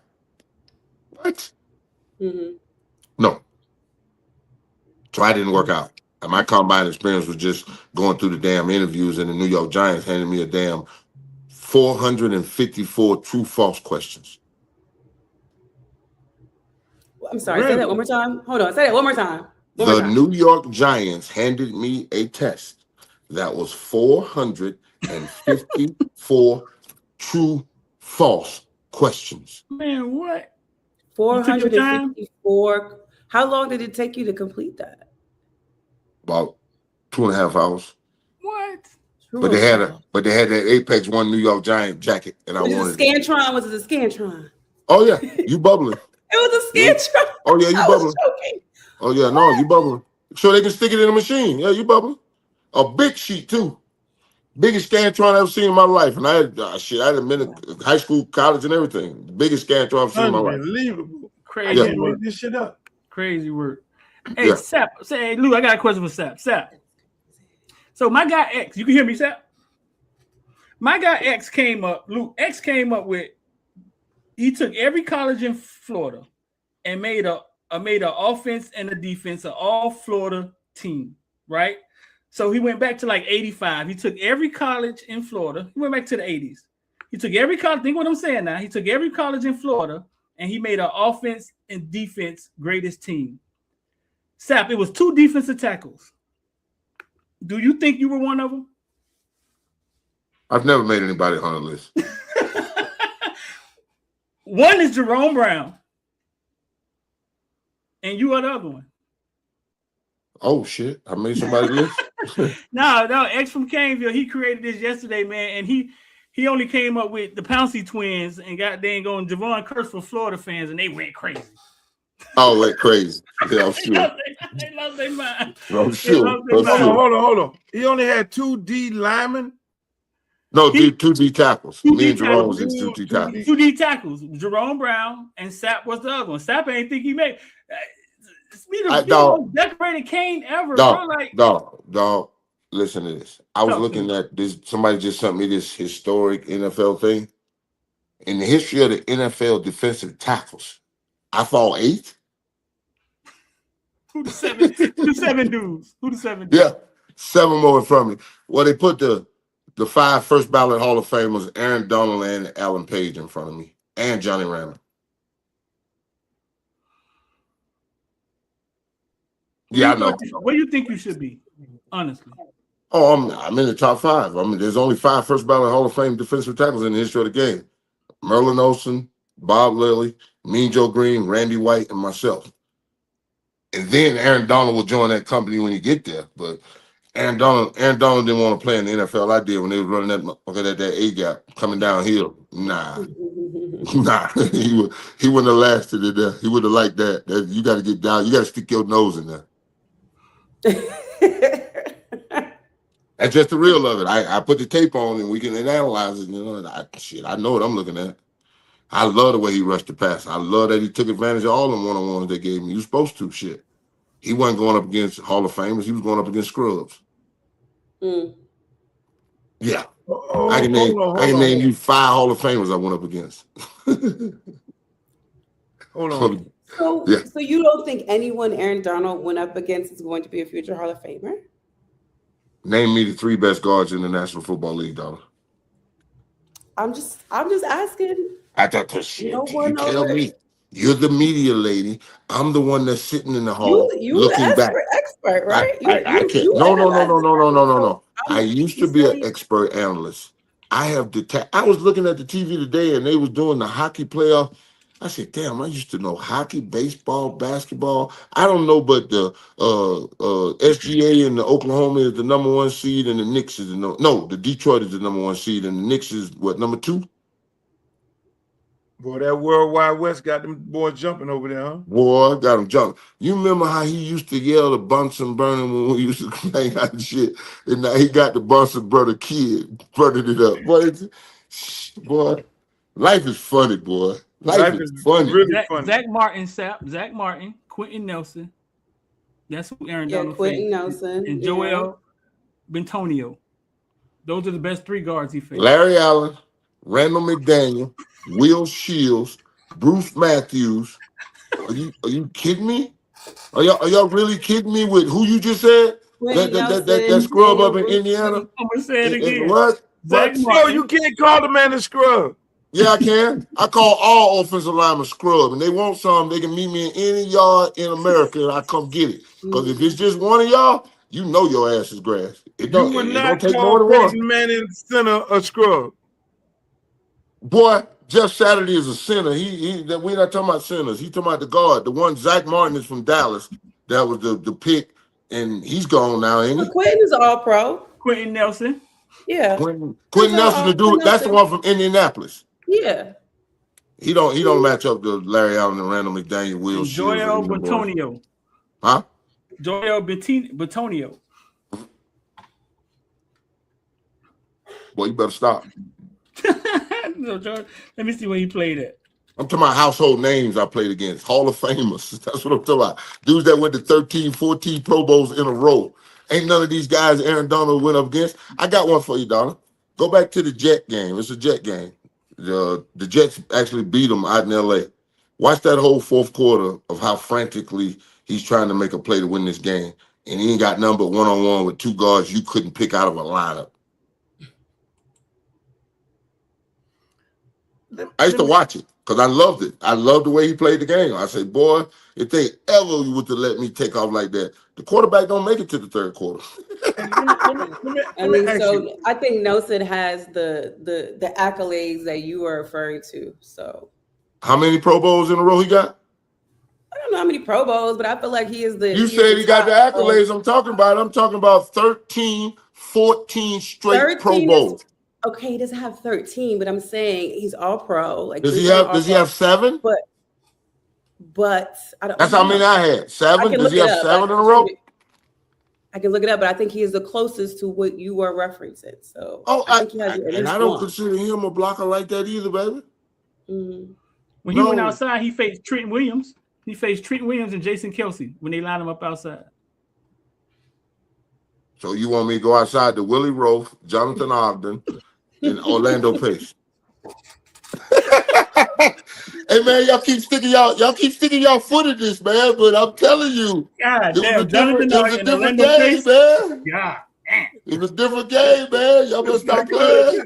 Hey, so when y'all say all this, to say this, how in the hell New England get to the Super Bowl with them two dudes on that one side of the ball? That was that bad. Which two dudes? The two offensive linemen. linemen. Boy, did you see that? The quarterback got sacked 5 times in every playoff game. You saw how bad that damn weather, and if Sean Payton would have kicked the damn field goal and let the snow come in, he would have been on the side of the football game. But we got these damn analytical geniuses that want to go for it now and don't believe in that old traditional football that points come at a premium, especially in playoff games. How about y'all? Did y'all hear about the story? I'm sorry. Go ahead. I'm sorry. No, I just said I love that for Sean Payton, but go ahead. You love what for Sean Payton? What you said, but go ahead. Oh, that he lost his damn mind? Hell yeah. Shit, in more ways than one. What he did to Russell Wilson was bullshit, and what he did to this last boy was bullshit, but it's going to come back. It all comes back. The football gods is cruel. I'm telling you. Hold on. What did he do to Russell Wilson that everybody else didn't do to him? So you telling me when he went to back-to-back Super Bowls in Seattle, they went in there and took his nutritionist out of him, kicked him out of his office, and told him he gonna be a backup and benched him in the middle of the season? Huh? But then try to adjust his contract, get his contract adjusted to take his guarantee away.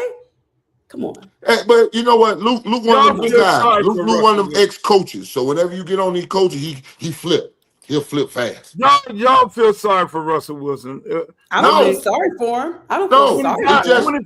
It's just about him. The whole team, they said he was a company man. They said he was a company man. He gave away the Super Bowl. No.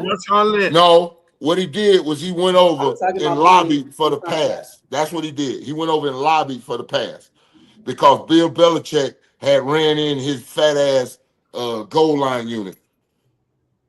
And they called timeout. They went to the sideline. When you go to the sideline, like Marshawn should have did what I did. I didn't do it. We both did the same thing. We both lost the game. We both should have went to the damn sideline and looked that coach in the face and said, "You really ain't gonna give me a chance to win the game?" Because that's what Monty Kiffin did. God bless his soul. Monty Kiffin blitzed in the 1999 championship game when Kurt Warner called timeout, went to the sideline, and they was gonna run a hitch with Ricky Prohl, and Kurt said, "Shit, it's 3rd and 12. The hitch doesn't get us a first down. Why don't we run a takeoff and see if we get something?" Touchdown. Touchdown. I should have went my ass to the sideline. Marshawn didn't go to the sideline because we figured the dumb ass over there supposed to know who the hell to get the ball to and get a chance to win the game. But as we see, no. So nobody feels sorry for Russell, but it's principle. Like if it was you and that coach is literally messing with your money, pretty much what the guaranteed money that somebody before you already absolutely. They laid it on the table and agreed to pay you, but now all of a sudden we don't want you to get paid like that. Because I'm here now. Get out of my face. Nobody feels sorry for him. That's principle. I'm glad me and D finally agreed on something today. What y'all got, Streeter? How many more in a row, the Pro Bowls that boy got up in Indianapolis? I know you looked it up for me. Come on. Right. He done got ChatGPT to do something. Go ahead. Yeah. Because I faced Streeter, we can't hear you, Streeter. Who's Jeff Saturday? Who we talking about? No, the Quentin guy. Quentin. Yeah. And didn't he go to Notre Dame? Quentin Nelson. Yeah.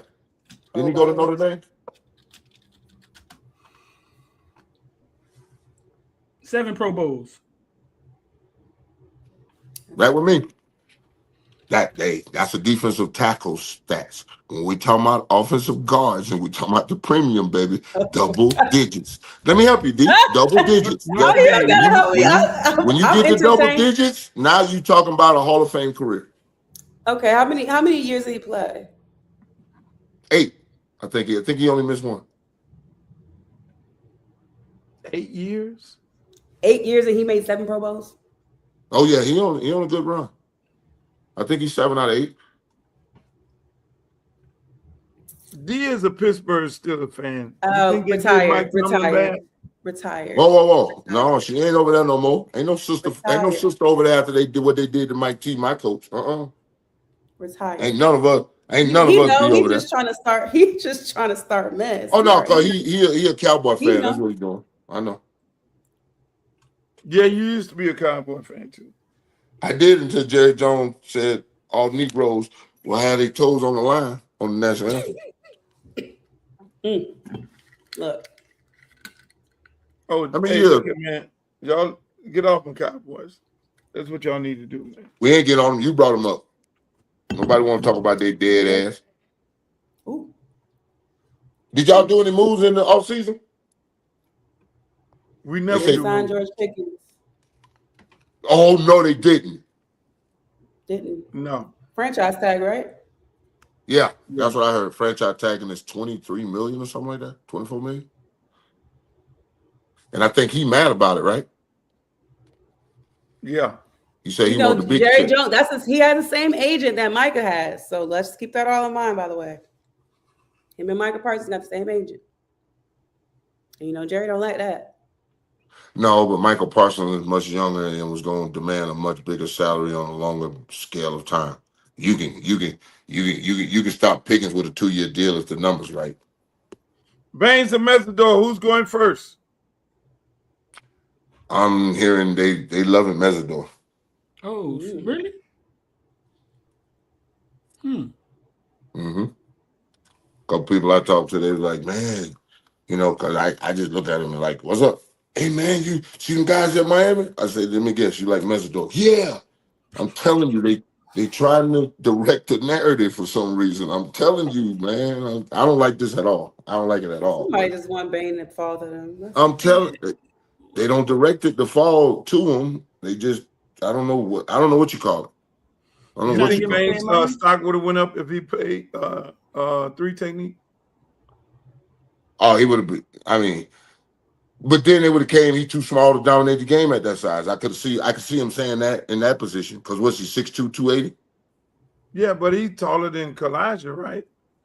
But that's the same size I am. I was 6'2", 284. Right.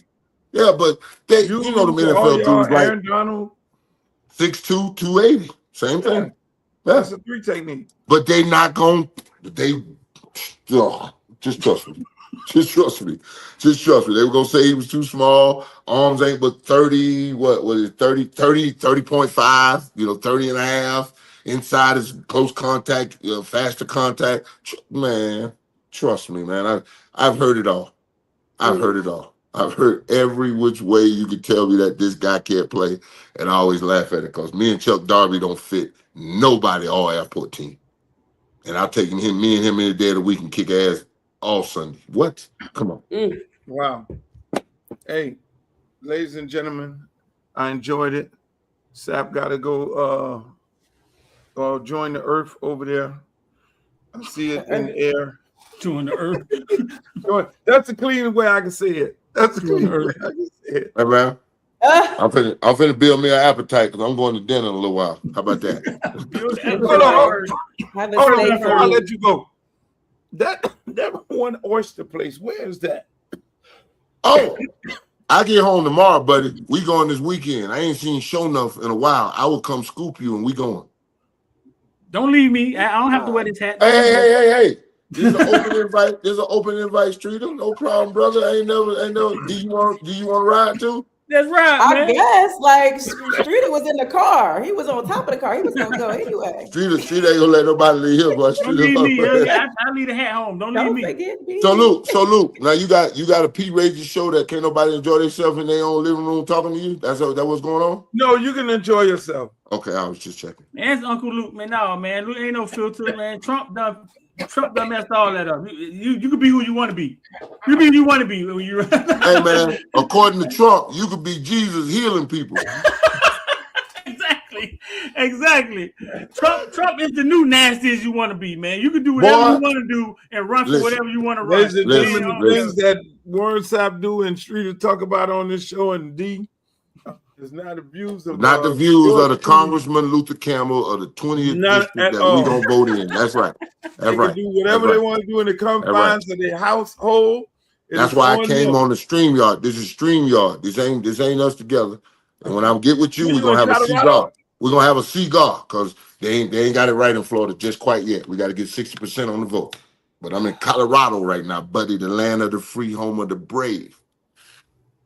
Yeah, you can smoke and do whatever you need to do in Colorado. Smoke what you want to smoke, drink what you want to drink. Wow. But yeah, Heath, I don't want to see you at no pool, at no rooftop without your homegirl beside you, no matter what they say y'all meeting up about. I'm telling you, they looking for a way to take our sisters down. Don't go, because I'm telling you, they're gonna be on a rampage now. They're gonna be on a rampage. Just watch yourself, Shirley. Watch yourself. I concur. All right. I'm glad you understand what I'm saying to you. They're Hey, gonna be on a no rampage. credentials for me. Ain't no access for me no more. Wow. Like, hey man, I want to thank all y'all. Make sure y'all go check out Streeter at Footballville. He's all over the place, all the platforms. Make sure you check out my girl D. You to call me when you get off this line. Let's talk some real stuff. Cause Luke over here, I'm gonna talk to you, Streeter. Hit your boy. I got you, dog. I got you. See y'all later. I love you. Thank okay. you. Hey, until the next time, people. I holler.